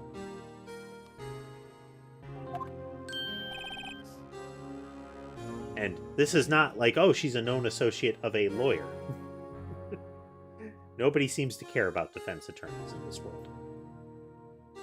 That's actually a narrative point in the Phoenix Wright world, is that defense attorneys are looked down on. So did you find something? No.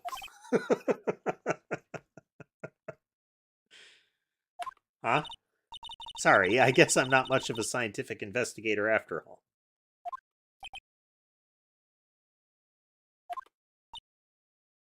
Pause. Is that all? Please don't be mad, I'm just a high school student. She came crashing in here as if she had, like, decisive evidence to impart at the last minute. And then they're like, well, what do you have? Oh, nothing. I just wanted to be the kind of person that could burst into a trial and, like, bring it to a halt and turn things around. It's like those people that are desperate to get on camera so that they can, give their recounting of events. I was there. I saw it. Is this going to be on TV?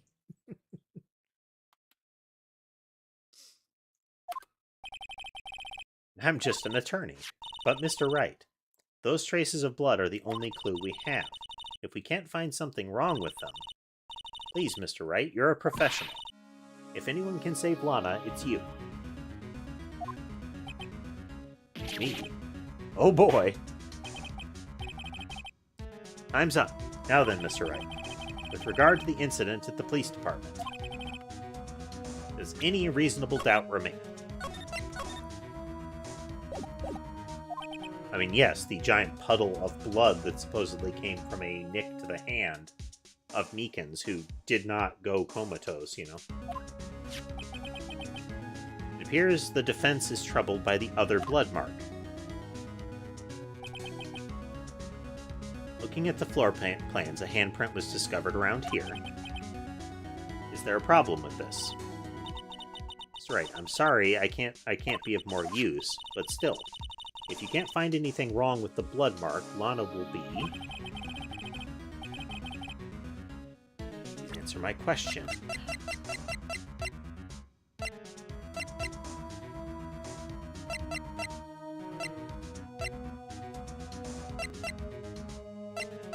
Looks like the right hand, I think. Is that supposed to be a thumb? Yeah, it's supposed to be a thumb.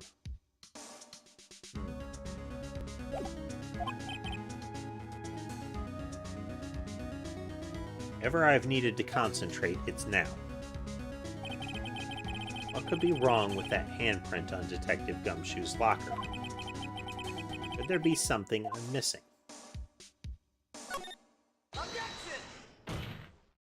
There's got to be something wrong.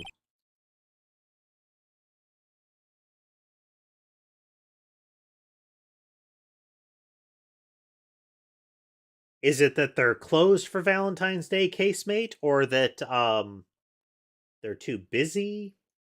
There are all kinds of things on such a holiday that could interfere with online ordering. This handprint left at the crime scene clearly shows a contradiction. The only thing that seems clear is that you're grasping. You've been staring pretty intently at those floor plans. Tell me, is there a problem with them? This is strange. Take a good look at these floor plans. Something is missing.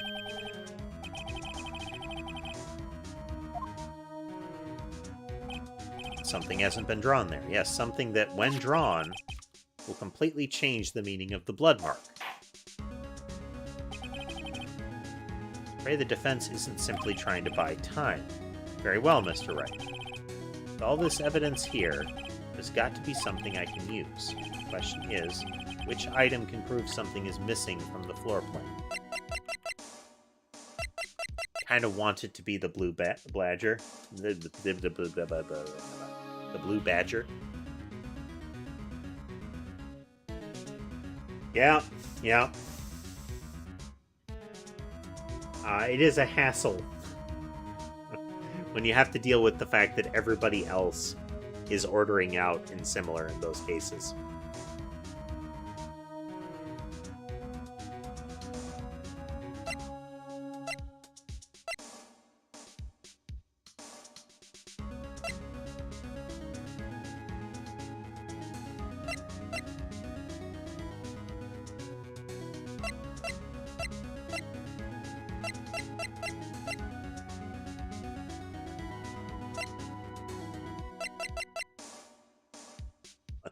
Let's do it. Blue Badger. What about that piece of plywood? The Blue Badger, mascot of the police force. Defender of truth, guardian of proof. Explain yourself, Mr. Wright.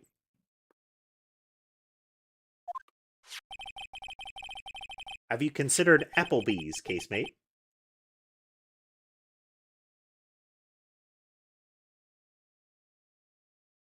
Please look at the floor plans of the crime scene. The Blue Badger is not there.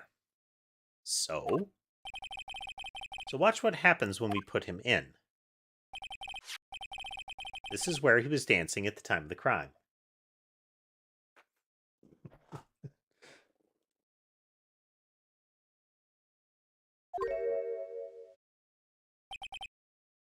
Well, what? Gasp!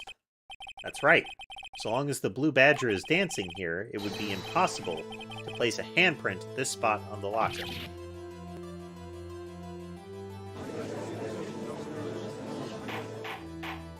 How have you been able to go on, casemate, without an Applebee's nearby?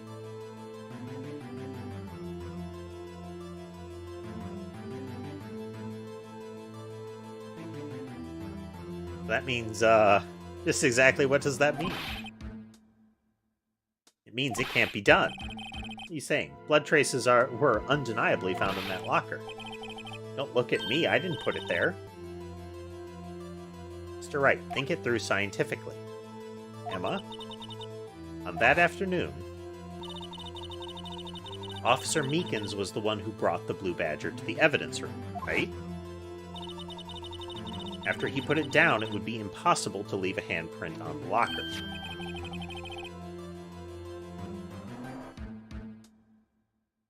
I'm kind of in the same position, casemate. The last time I had something from Applebee's would have been at least over 10 years ago, and I ordered it, and it was a hot mess. It was euphemistically a hot mess. By the time I got it, it was lukewarm at best. But it was not good.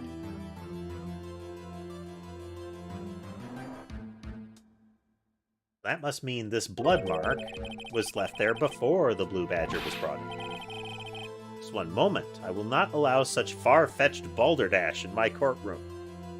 You lie, sir. You lie. There's a cowboy right there on the witness stand.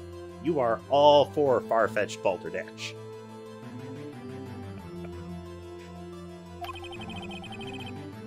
May sound far-fetched, Your Honor, but it's the only possible explanation.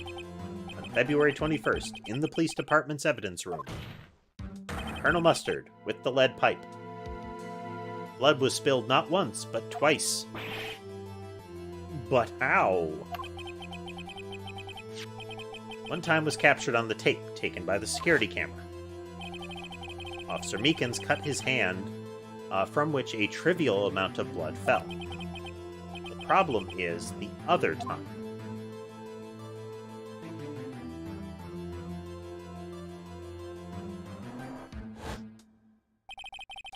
Someone bled prior to the struggle shown on this tape. It had to have been Detective Goodman when he was really murdered. I love it when we get into this music, especially if it goes back and forth really fast. That's ridiculous. I refuse to accept your absurd claim. The murderer portrayed in the security tape has been proven to be a fake. However, that does not explain the blood mark found in the locker. So then, assuming this murder you purport really happened, when did it take place? I demand you show the court, you show evidence that proves when it occurred.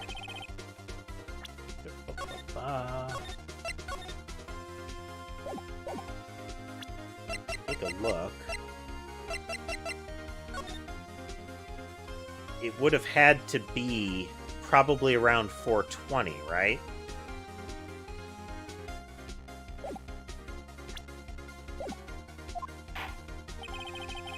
To summarize, the defense claims that, prior to Officer Meekins being cut by Jake Marshall, who was posing as Detective Goodman, another incident took place in that evidence room. That's right, the blood mark on the locker proves this. Very well, then tell us, when did this first incident occur, as Mr. Edgeworth said? Proof must be presented. One piece of evidence that can show that.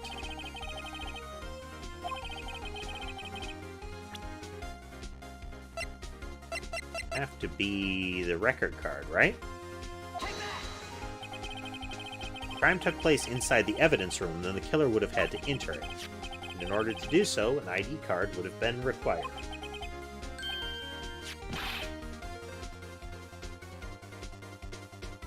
It's always good when you see a place managing to turn around as far as quality is concerned. Assuming they haven't done anything, like, they didn't do something heinous. If it was just an issue of quality, then seeing a business turn it around, I think, is admirable.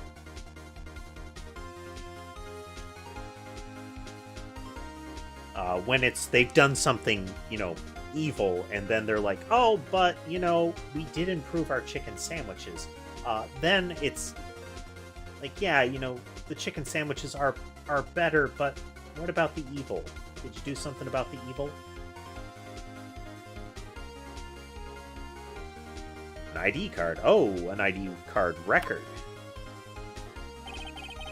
Officer Meekins brought the Blue Badger panel into the evidence room at 4:50. If the crime took place before that time, then it would be 4:40. Aha! Miles Edgeworth, just what have you done? Never would have figured you had the nerve, boy. Drop the act, witness. It doesn't take a lot of thought to figure out it couldn't have been me. Nope, I ain't getting it. I'm afraid I don't understand either. It's clear from the luminol test that blood was there. However, when the second crime took place, both Officer Meekins and Officer Marshall failed to notice the blood. That means the blood from the first crime was wiped away by the real murderer. I would have had just 10 minutes to murder the victim, carry his body away, and clean up the blood. Unfortunately, that's physically impossible. That would mean the crime must have taken place before Mr. Edgeworth entered the evidence room. Let's look at the chart again. There's only one other card number remaining. 7777777. Talk about a lucky number. But wait, there's more. That doesn't make sense. How could Detective Goodman have entered the evidence room? Since there's no record of his card being used beforehand, he must have entered along with the real murder. That's the only plausible explanation. He went in with whoever has all the sevens. Mr. Edgeworth, please look into this ASAP. Find out whose ID number is 777777777. That's 1 7 too many, Your Honor. Unfortunately, I'm unable to look up the owner of that ID card, at least at present. What? Explain yourself, son.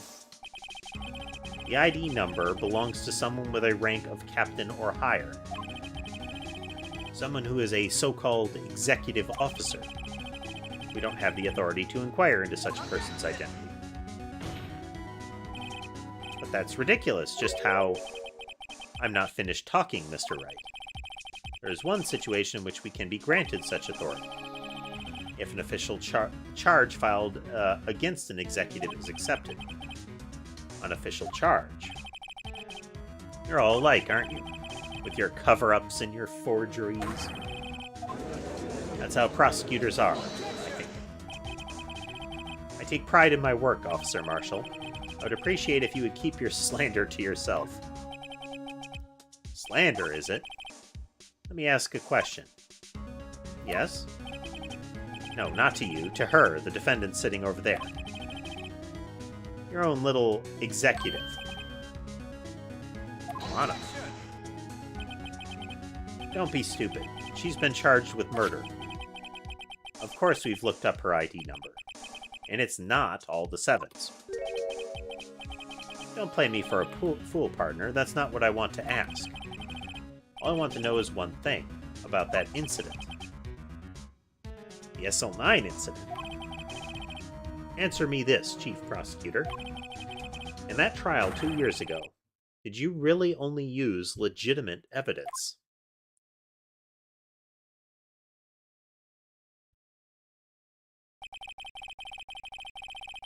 You need the witness to repeat his question, Chief Prosecutor? I heard him fine, Mr. Edgeworth. 2 years ago, I was in charge of the prosecution for that trial. At the time, occasionally we felt the powerlessness of the law. At least I did.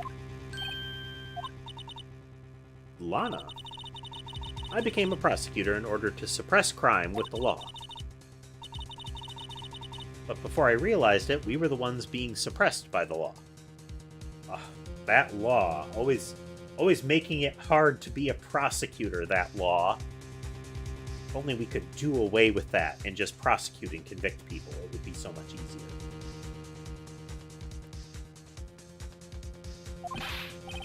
Defendant, just what are you saying? I'll ask you again, Chief Prosecutor. During that trial 2 years ago, did you really present all the evidence in court? Can you look me, an investigator in that crime, in the eye and say that you did? Chief Prosecutor, you didn't. I don't have to, Officer Marshall. Why won't you answer him? Drastic crimes require drastic measures. That's just the way it is. We did what we had to, in order for him to get the verdict he deserved. But Lana, even if it involved forging evidence.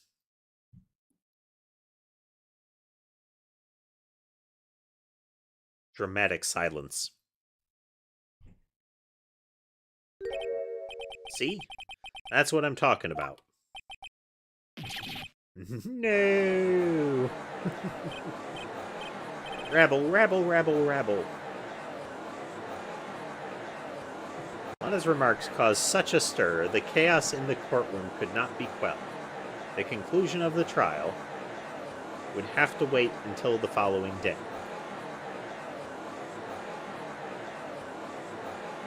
The bailiffs had to go out swinging.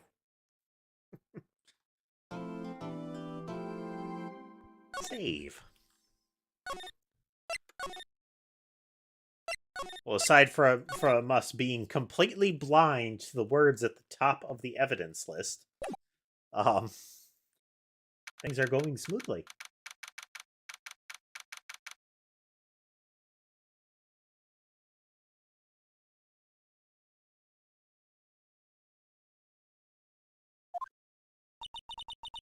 I'm so sorry, Mr. Wright.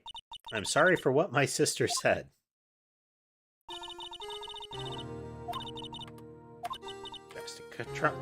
Drastic times, drastic measures. We did what we had to do in order to get a verdict. There are those moments of real dystopia shown in Phoenix Wright, aren't there? I didn't know. I never knew that the SL9 incident was just another name for the Joe Dark killings. Sounds like everyone's heard about these killings but me. Lana wanted Dark convicted so badly. That's why she used me. That's why she used what happened to me. What do you mean, what happened to you? It's all there in the file, on pages that you weren't able to read up until now. Joe Dark's last victim was Prosecutor Neil Marshall. When he murdered Officer Marshall's brother,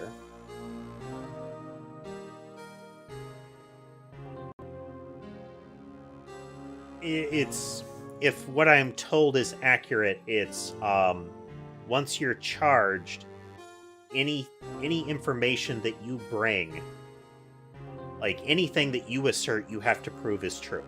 Doesn't matter whose side it is. So if they can prove that something happened, like that you were there, and that makes you the only one who could have done it, you have to prove you weren't there.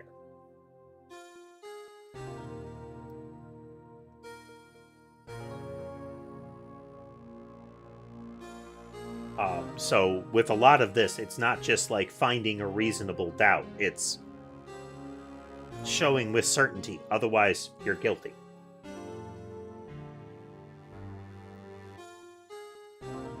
It's just they've dialed that particular concern up to 11 in the game.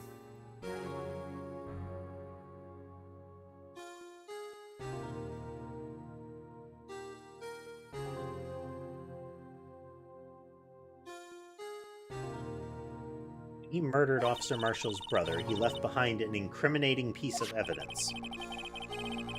But what did you have to do with those killings, Emma? On the night Prosecutor Neil Marshall was murdered, Joe Dark tried to kill me. He tried to kill you? Officer Marshall's brother, Neil, was only trying to save me. So that means you... Yes, I was a witness in the Joe Dark trial. I didn't see that one coming.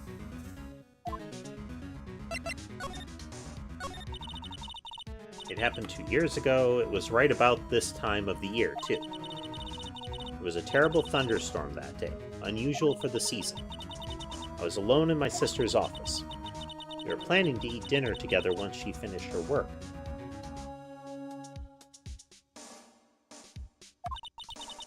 Then suddenly, this terrifying man came bursting into the office. Joe Dark.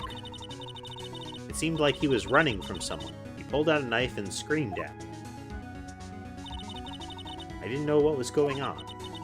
Just then, Prosecutor Marshall showed up. Jake Marshall's brother, in case you've forgotten already. Joe Dark tried to take me hostage, but before he could, Mr. Marshall tackled him. Then, what happened? I'll never forget it. Lightning struck and the lights went out. Suddenly, a bolt of lightning flashed outside the window, lighting up the office for an instant. What I saw then burned a permanent picture in my mind. I can still see it now. A permanent picture. I don't remember the moment when Dark stabbed Mr. Marshall, so you weren't able to testify about that. No, I was only asked about when I was attacked. That must be why she made up the crime. Made it up? You mean provided bogus evidence? Prosecutor's office wanted that guilty verdict so badly. Lana forged the evidence and Mr. Edgeworth used it. Edgeworth? Yes, but I'm sure he didn't know anything about it. He couldn't have known he was being given false evidence.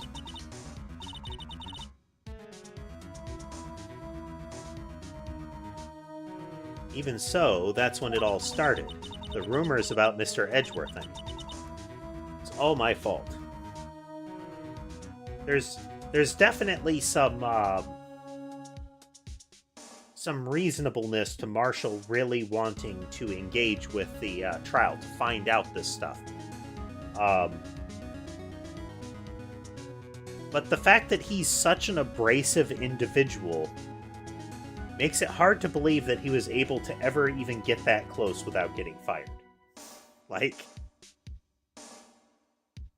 how many times did he insult the judge to their face or say that he essentially just walked away from guard duty to go out and get lunch, you know?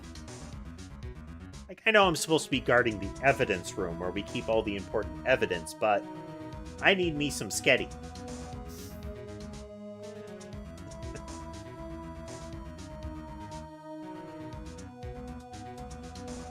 Where's about Mr. Edgeworth? I mean, it's all my fault. If I could have just testified properly, none of this would have happened. So it's true, even though he may not have known it, Edgeworth really was involved in falsifying evidence. After that case ended, Lana was never the same. She became cold like she is today. She must not have been able to face up to what she did, especially not to Emma. What did you see in the instant that the crime occurred? Dark knocked down Mr. Marshall and raised his knife. Neil Marshall was stabbed right in front of this poor girl.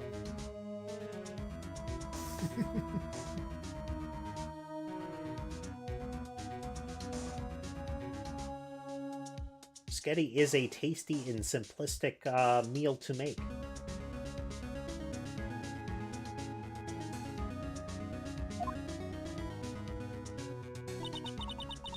I don't remember what happened after that. Apparently, I passed out.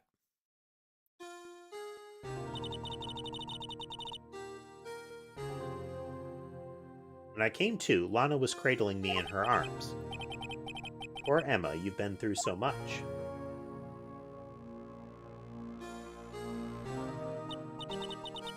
I couldn't bring myself to testify about that instant. I tried, but the words just wouldn't come out. I drew a picture, but it wasn't any good. 2 years ago, you must have been 14. That's understandable.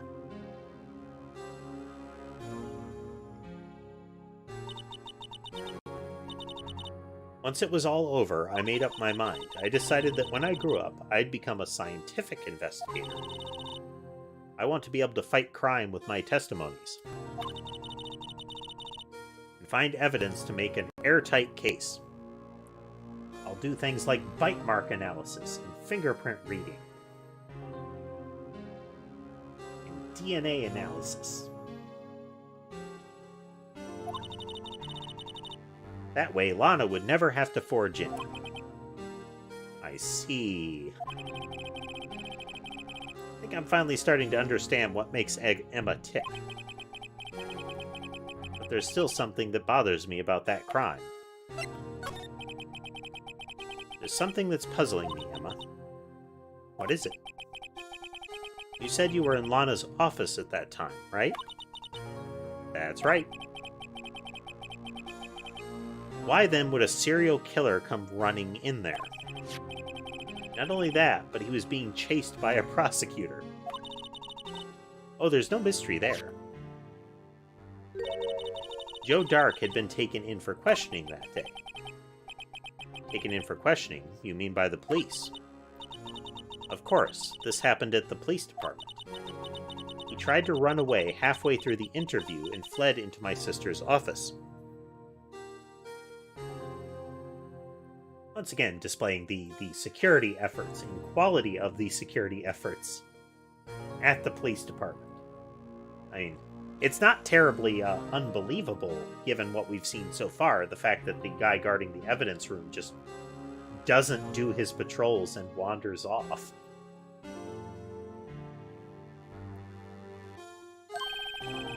So why then would they do things like use handcuffs or lock doors? Or, you know, take knives away from suspected serial killers. Like, do you have any other weapons? Oh, only this knife. Well, is it a murder weapon? No, it's just my personal knife. It's kind of like a comfort knife, you know?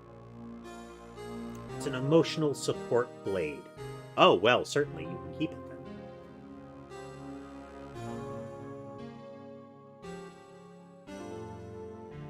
Why did he run all the way over to your sister's office?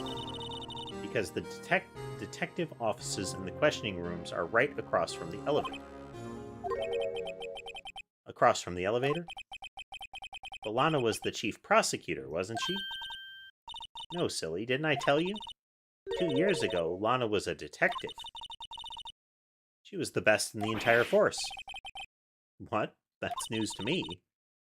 After the Joe Dark case, she was transferred to the prosecutor's office and made chief prosecutor. Because that's a linear track, you know? If you're a police officer, you've definitely been to law school. Lana used to be a detective. Better have another talk with her.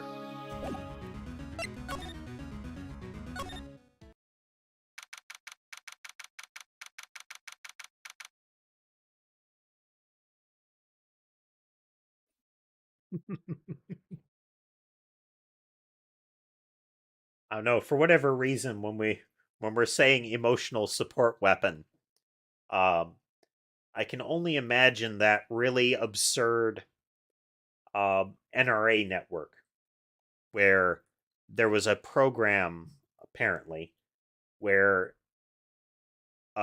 this group of women talked about how you could do things like bedazzle your clips. Like, really personalize them, you know, change the color, put some rhinestones on them. They had one that was, like, pink and very glittery from all of the attached sequins.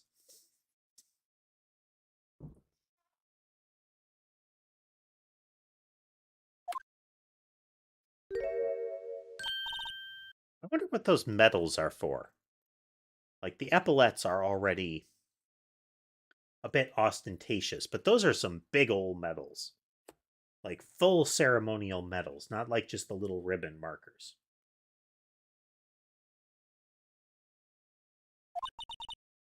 Mr. Wright, it seems I keep causing you trouble. Falsifying evidence. I didn't think you were the type. Criminals don't mind playing foul. Why should we? Because, the whole law and order and justice thing.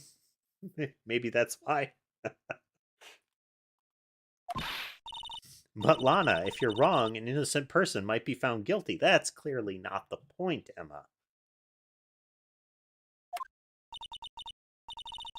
Believe me, I understand the risks. Lana, Emma told me about you. Oh? About how you were a detective 2 years ago, and how the SL9 incident was the reason for your transfer to the prosecutor's office. That's right. Could you fill me in on the details, especially about that unusual change of jobs? I suppose you have a right to know, Mr. Wright. A lot of revelations were uncovered at the trial today, not the least of which was the fact that this case is largely connected to another one 2 years ago.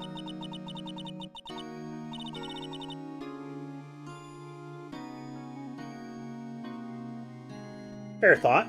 Maybe the little ribbon bars aren't used there. Again, though, it strikes me as anybody willing to wear, like, around the office epaulettes is the type that would wear the full medals.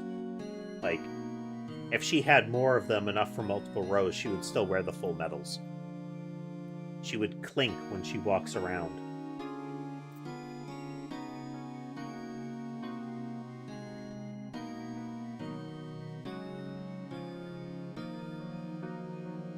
Evidence from that case was stolen as well, though I expected as much. I know how obsessive Officer Marshall can be. That trial, it really wasn't fair, was it? I believed in you, Lana. I believed that no matter what happened, you'd always stick to the truth. It couldn't be helped, Emma. At that trial 2 years ago, I sold my soul. Well, all drama aside, the fact of the matter is, at 5:15, there was no murder at the police department. Tell me it's not true, Lana, what the witness, Miss Starr, said. About you stabbing Mr. Goodman with a knife. Lana, I don't understand. Why won't you tell us? Emma, this doesn't involve just me. I don't think I've ever seen Lana look so phased before. I don't think we frequently see people fully turning to the side like that. And no, the bailiff in the background doesn't count. I don't think he's actually a person, so much as just a decorative mannequin they put in the corner.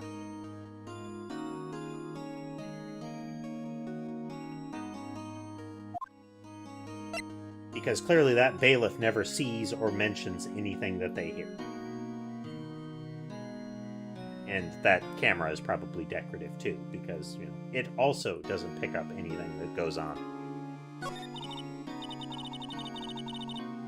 I was a member of the police force 2 years ago. She was amazing.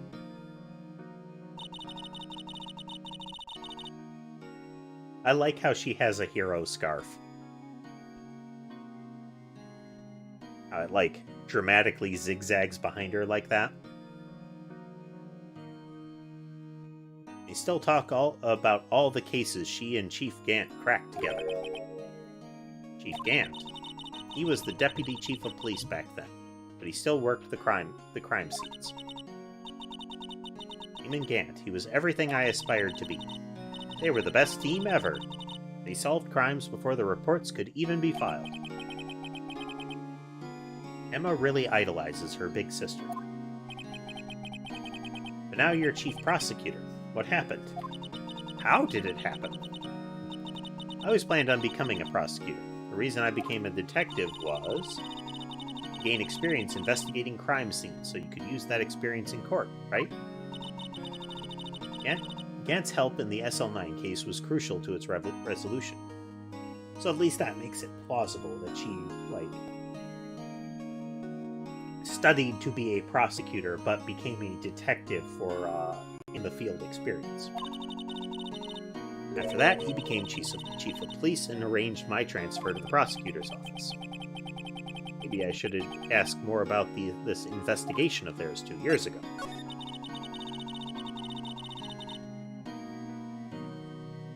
Two years ago, I was second in command of the detectives investigating Dark. Second in command?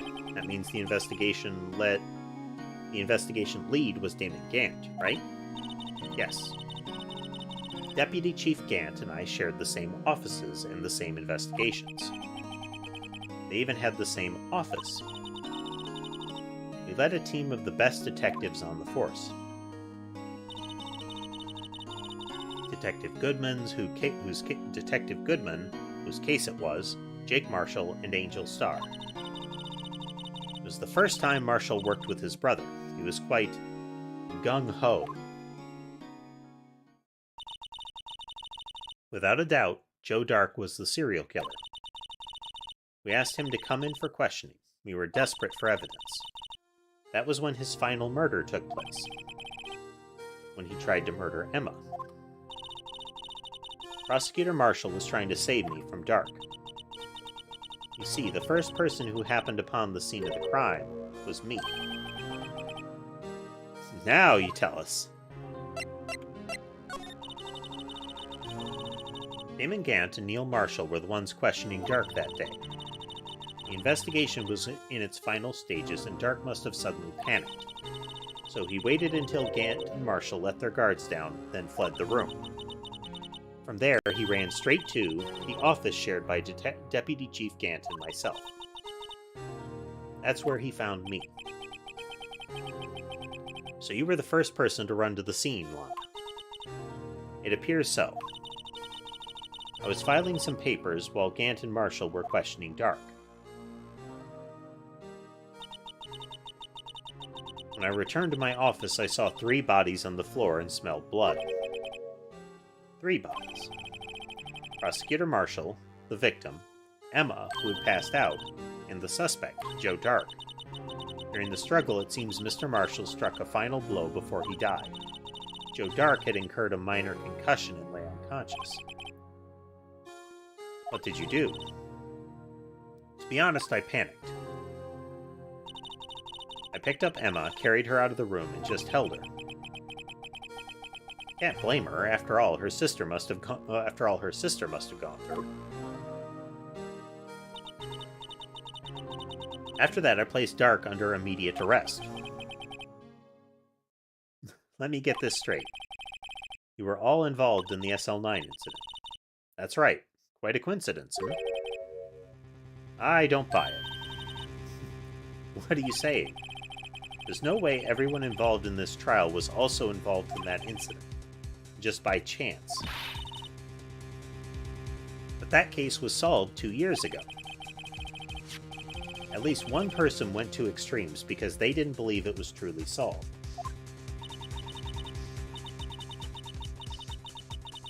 Just camera over to the mini chunk.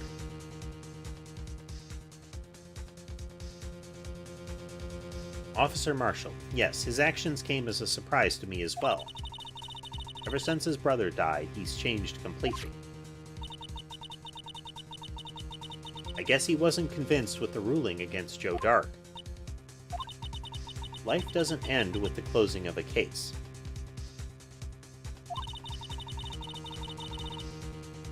Everyone has to live the rest of their lives with their memories. That case might not be over yet. Emma was assaulted by Dark at the police department, right? Yes, in the office that Damon Gant and I share. The office that Mr. Gant now occupies by himself, the chief's office. Maybe we should have a look at the chief's office, the site of the final SL9 murder. Assuming they will let you.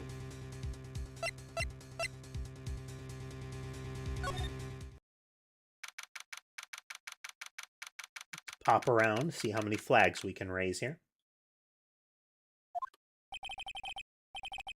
No one's at the parking lot, not even Miss Starr. Everyone's probably busy looking into what exactly went down in the evidence room. That must be where the detectives are. But we proved in court today that on the day of the crime, no one was murdered in the evidence room at 5:15. Yeah, I thought we were finally making some headway in our case. But instead, it looks like we just ended up making Lana look even more guilty. Hang in there, Lana. I've got to find all of the answers by tomorrow. Slide. Nobody else.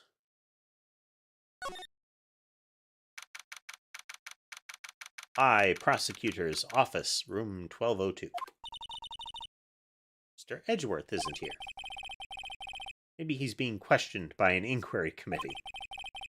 He took a real beating in court today.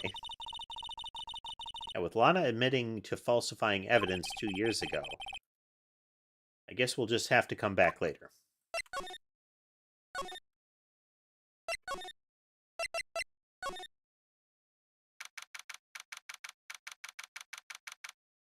There's the Blue Badger, back to its position out in front of the police office so it can convince people not to go into the police office.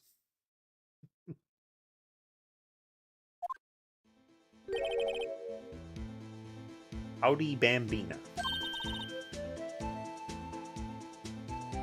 Oh, Mr. Marshall. I never thought things would turn out this way when I woke up this morning. Hey, Sarah, Sarah. You never know where life will lead you, eh, Bambina? I should have known my luck had run out when old Billy dried up this morning. Billy? Must be his pet cactus.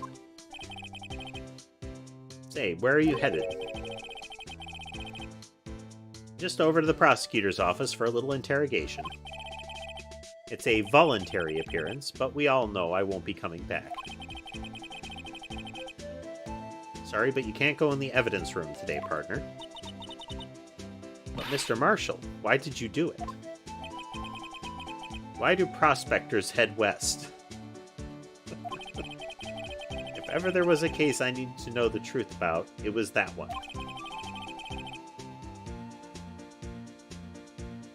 Before you turn yourself in, Mr. Marshall, would you mind telling us exactly what happened? Looks like I won't be getting a steak lunch today.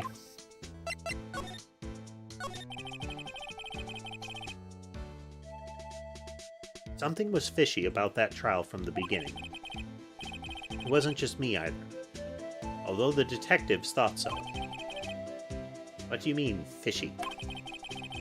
Some of the facts reported were inconsistent with the evidence we found.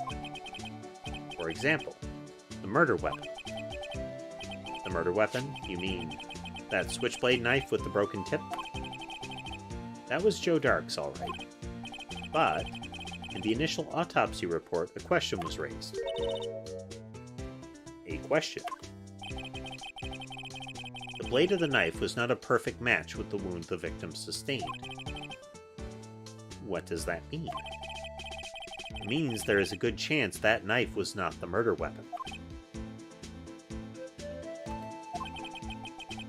However, in the report that was finally submitted, the possibility had been erased.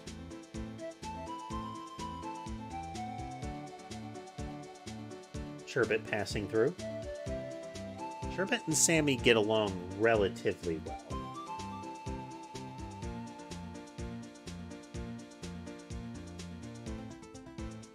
At the very least, Sammy has stopped, smacking Sherbet to the ground if he gets too close.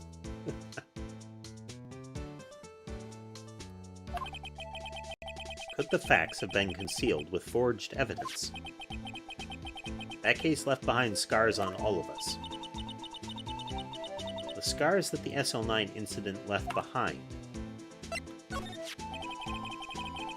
I got the looks, but he got the brains. He was one of the best prosecutors around. I had just been made detective when it went down. It was our first case together. How old was he, your brother? He was 27 at the time. He was awarded the highest honor that very day. The highest honor? You mean the King of Prosecutors. I knew it. What are you looking at me like that for? That's an honor for a prosecutor. Mr. Marshall must have really been close with his brother.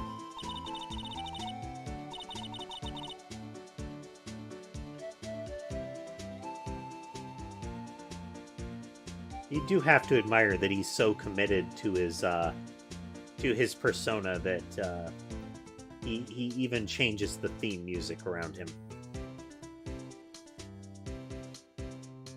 The day the SL9 incident took place, that was the very same day as... That's right, it was the day of the evidence transfer. Interesting. It was drizzling that morning, and by nightfall there was thunder. I can't believe 2 years have gone by already. I tried to steal the evidence so the case wouldn't die. Apparently someone tried to stop you. Detective Goodman was murdered, and the evidence locker was empty.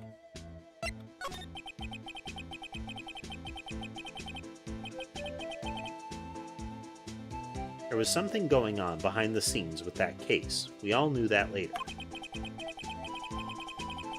Every detective involved in that investigation, save one, was taken care of. Miss Starr was fired, and I was demoted and boxed away in a tiny room. What about Detective Goodman? If they did something to him too, the commissioners would get suspicious. You know, they were careful enough not to be too obvious. They? You know, them. Who are you talking about? Don't get upset, Bambina. I mean Damon Gant and Lana Skye. The investigation lead, Damon Gant, and his second-in-command, Lana Skye. There wasn't a person on the force who hadn't heard of that duo. That case was the biggest step in both of their careers. After the case ended, Lana was transferred to the prosecutor's office, right? Yeah, Damon Gant, the new chief of police, arranged for that to happen. He's never been the same since she left. Everyone who knew her said so. Chief Prosecutor Skye was totally different when she was a detective. Now that he mentions it, Emma said something like that too. Tell me, what happened to my sister? Sorry, Bambina, but her secret is too well guarded. I never found out. Lana's secret. It all started 2 years ago.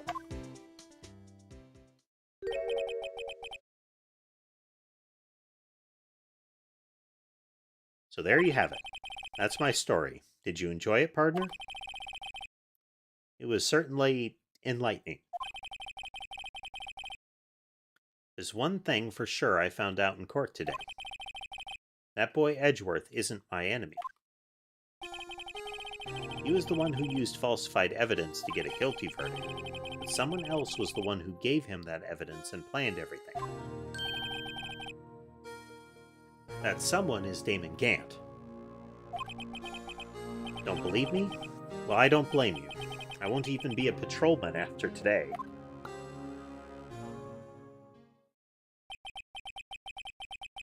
Too bad I won't be around to work with you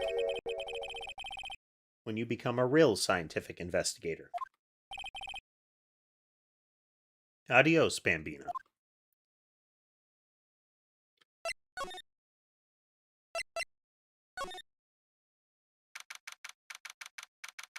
Ooh, the Criminal Affairs Department. The place is always pretty empty, but today it's deserted. Except for that guy that's writing a novel on the left. And the lead there with his, plush version of the Blue Badger.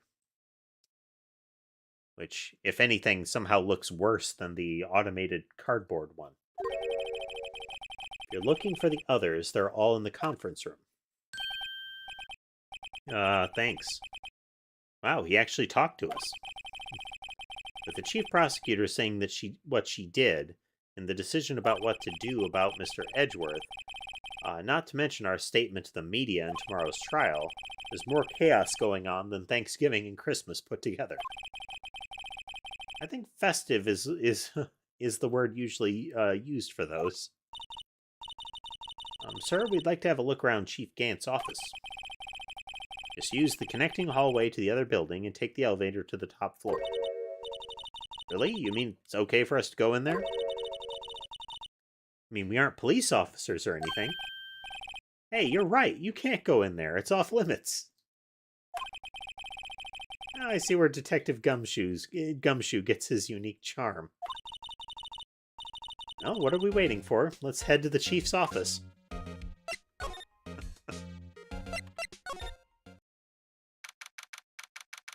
He has a full-scale pipe organ in his office. I mean,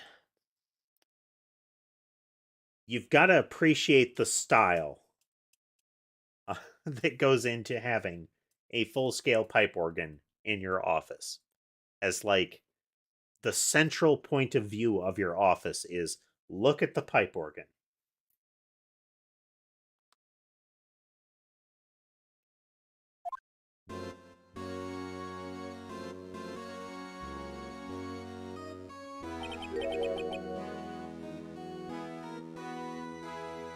Oh, where am I? In the chief's office, silly. At least that's what it said on the door. Check out that pipe organ. That's real, isn't it?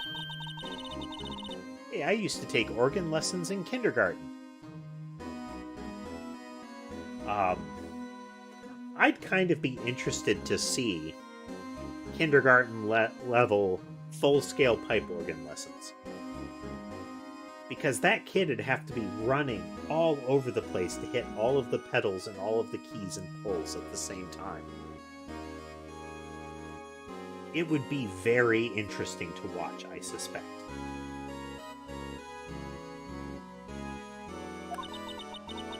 They used to call me Little Miss Bach.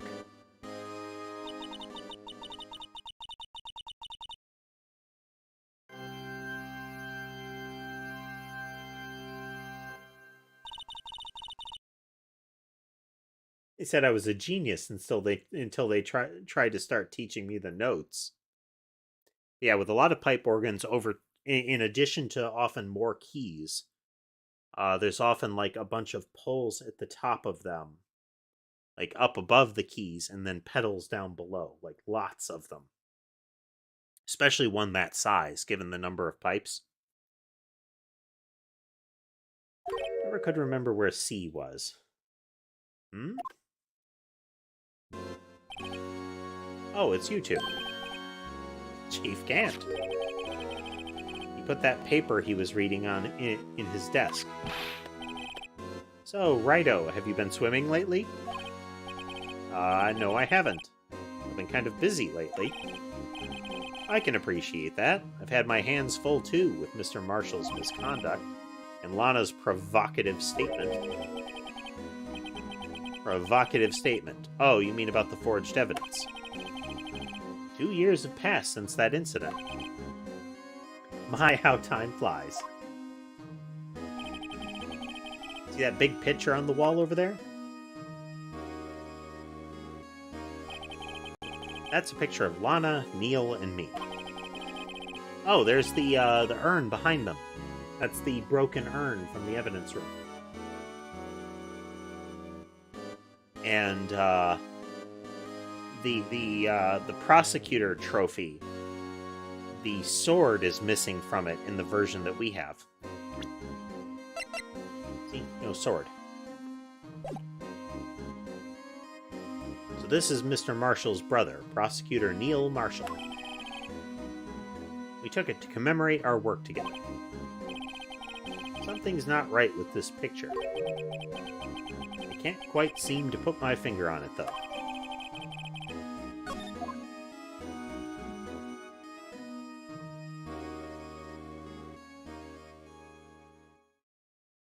Those long pauses that Gant does.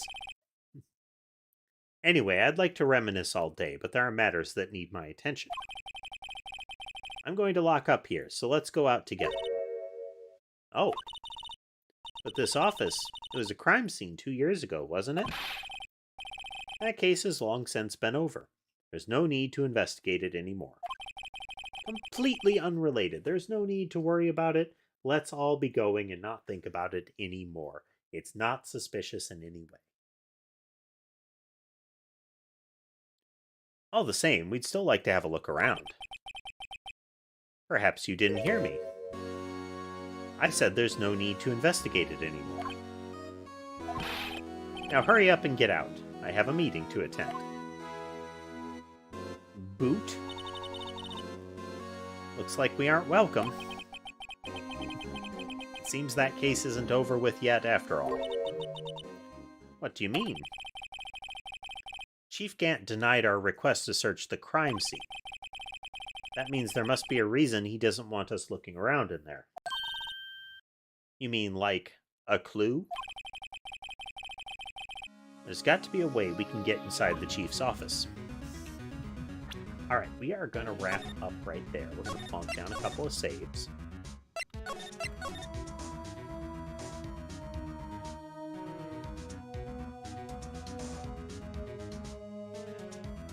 Just a little sus there.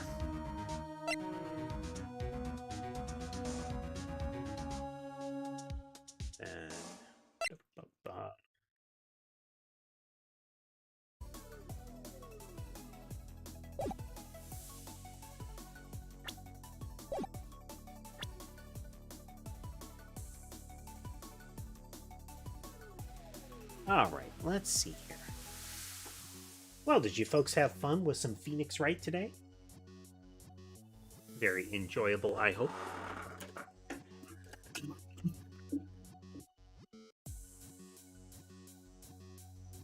Going to try to wrap up with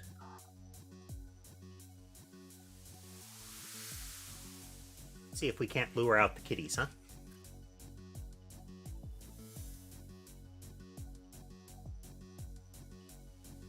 Oh yeah, we can definitely lure out the kitties.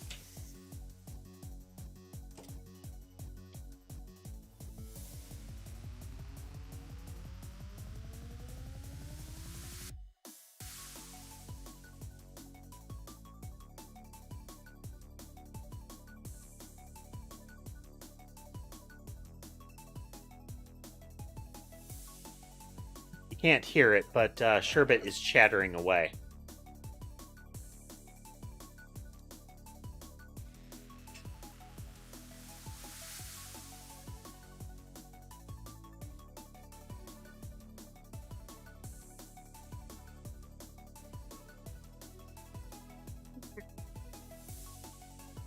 Oh boy.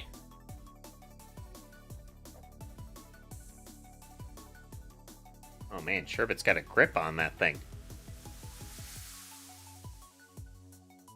He's growling at his brother right now. Part of what's inhibiting him is that he has one leg over the cord.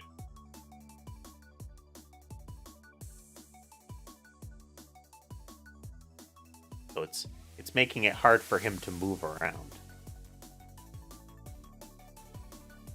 Mason is keeping an eye on the end of the fishing pole here.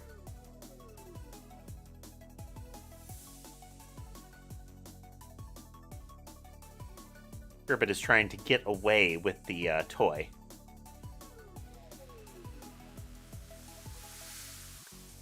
Like, I have the pole braced. He's trying to get away with it.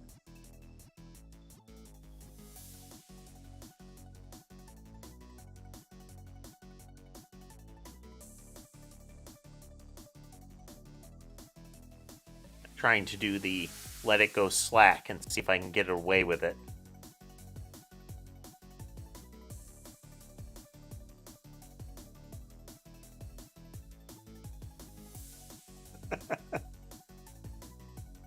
Sammy's just waiting patiently.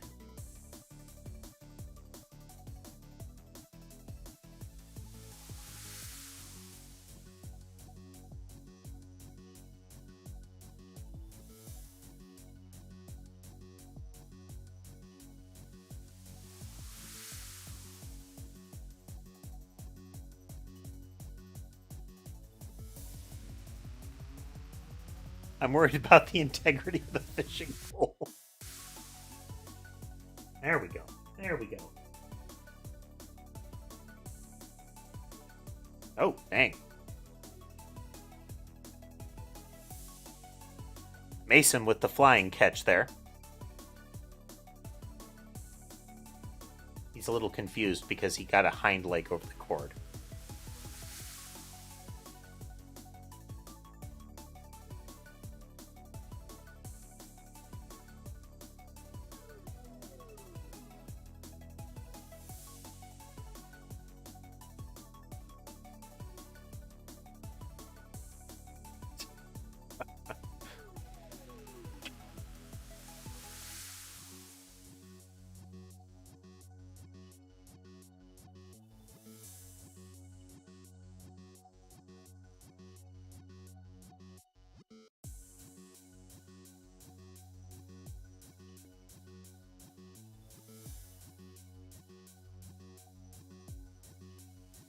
It's good to let them catch it now and again, but it's not as good if they hog it from all the others, you know?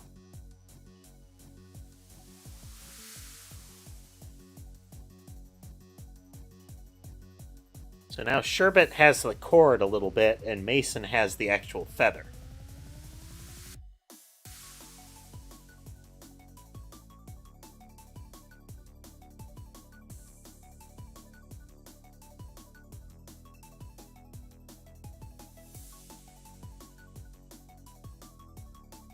It's a collaborative effort right now.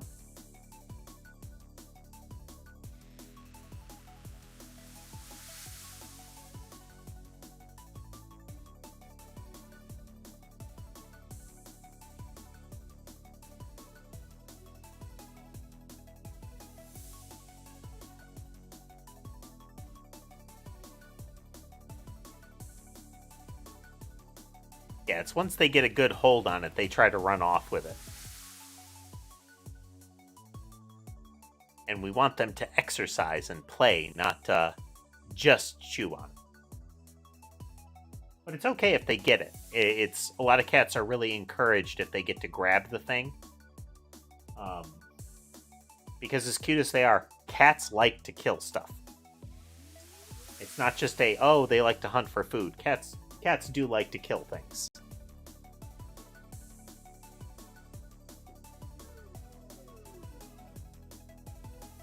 So it's important to let them now and again.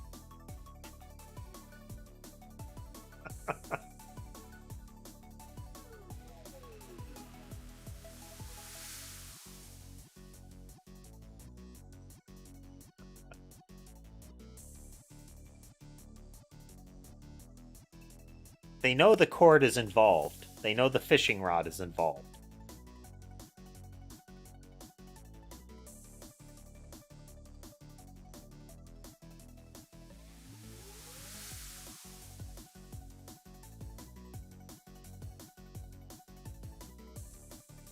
He's just trotting back and forth.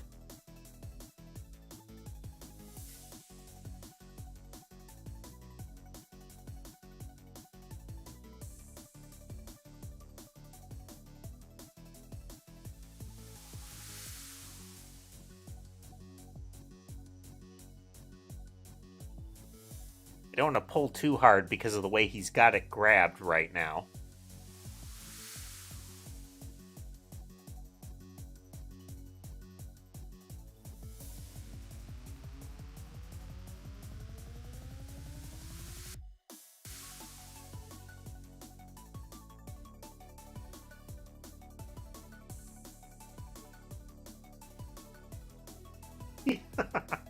He fully entangled himself here.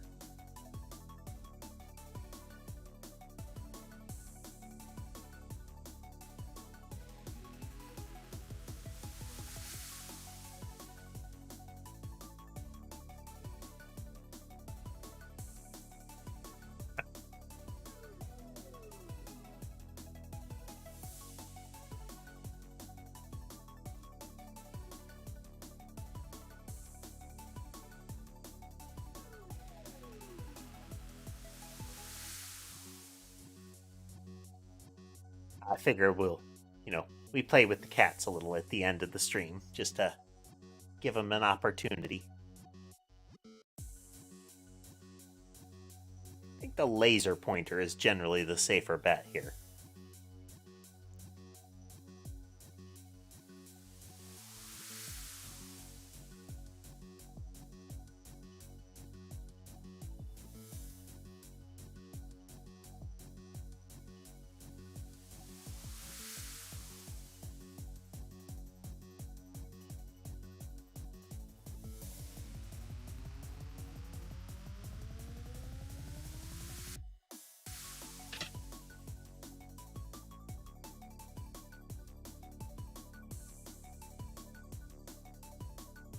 Once I get it away from them, there's a time limit.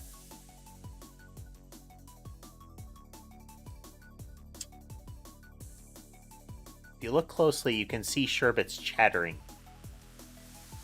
One of the more adorable things cats can do, and that's the, oh boy, I want to kill that,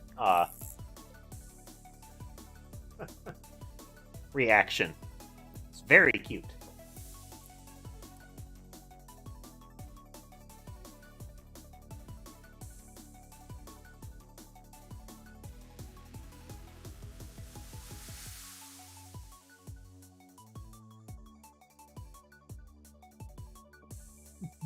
We'll do laser pointer next time.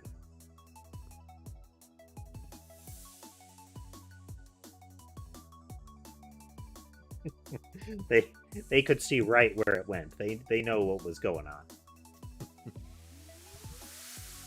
All right, folks. Let's see. For the schedule, tomorrow is another one of our off days.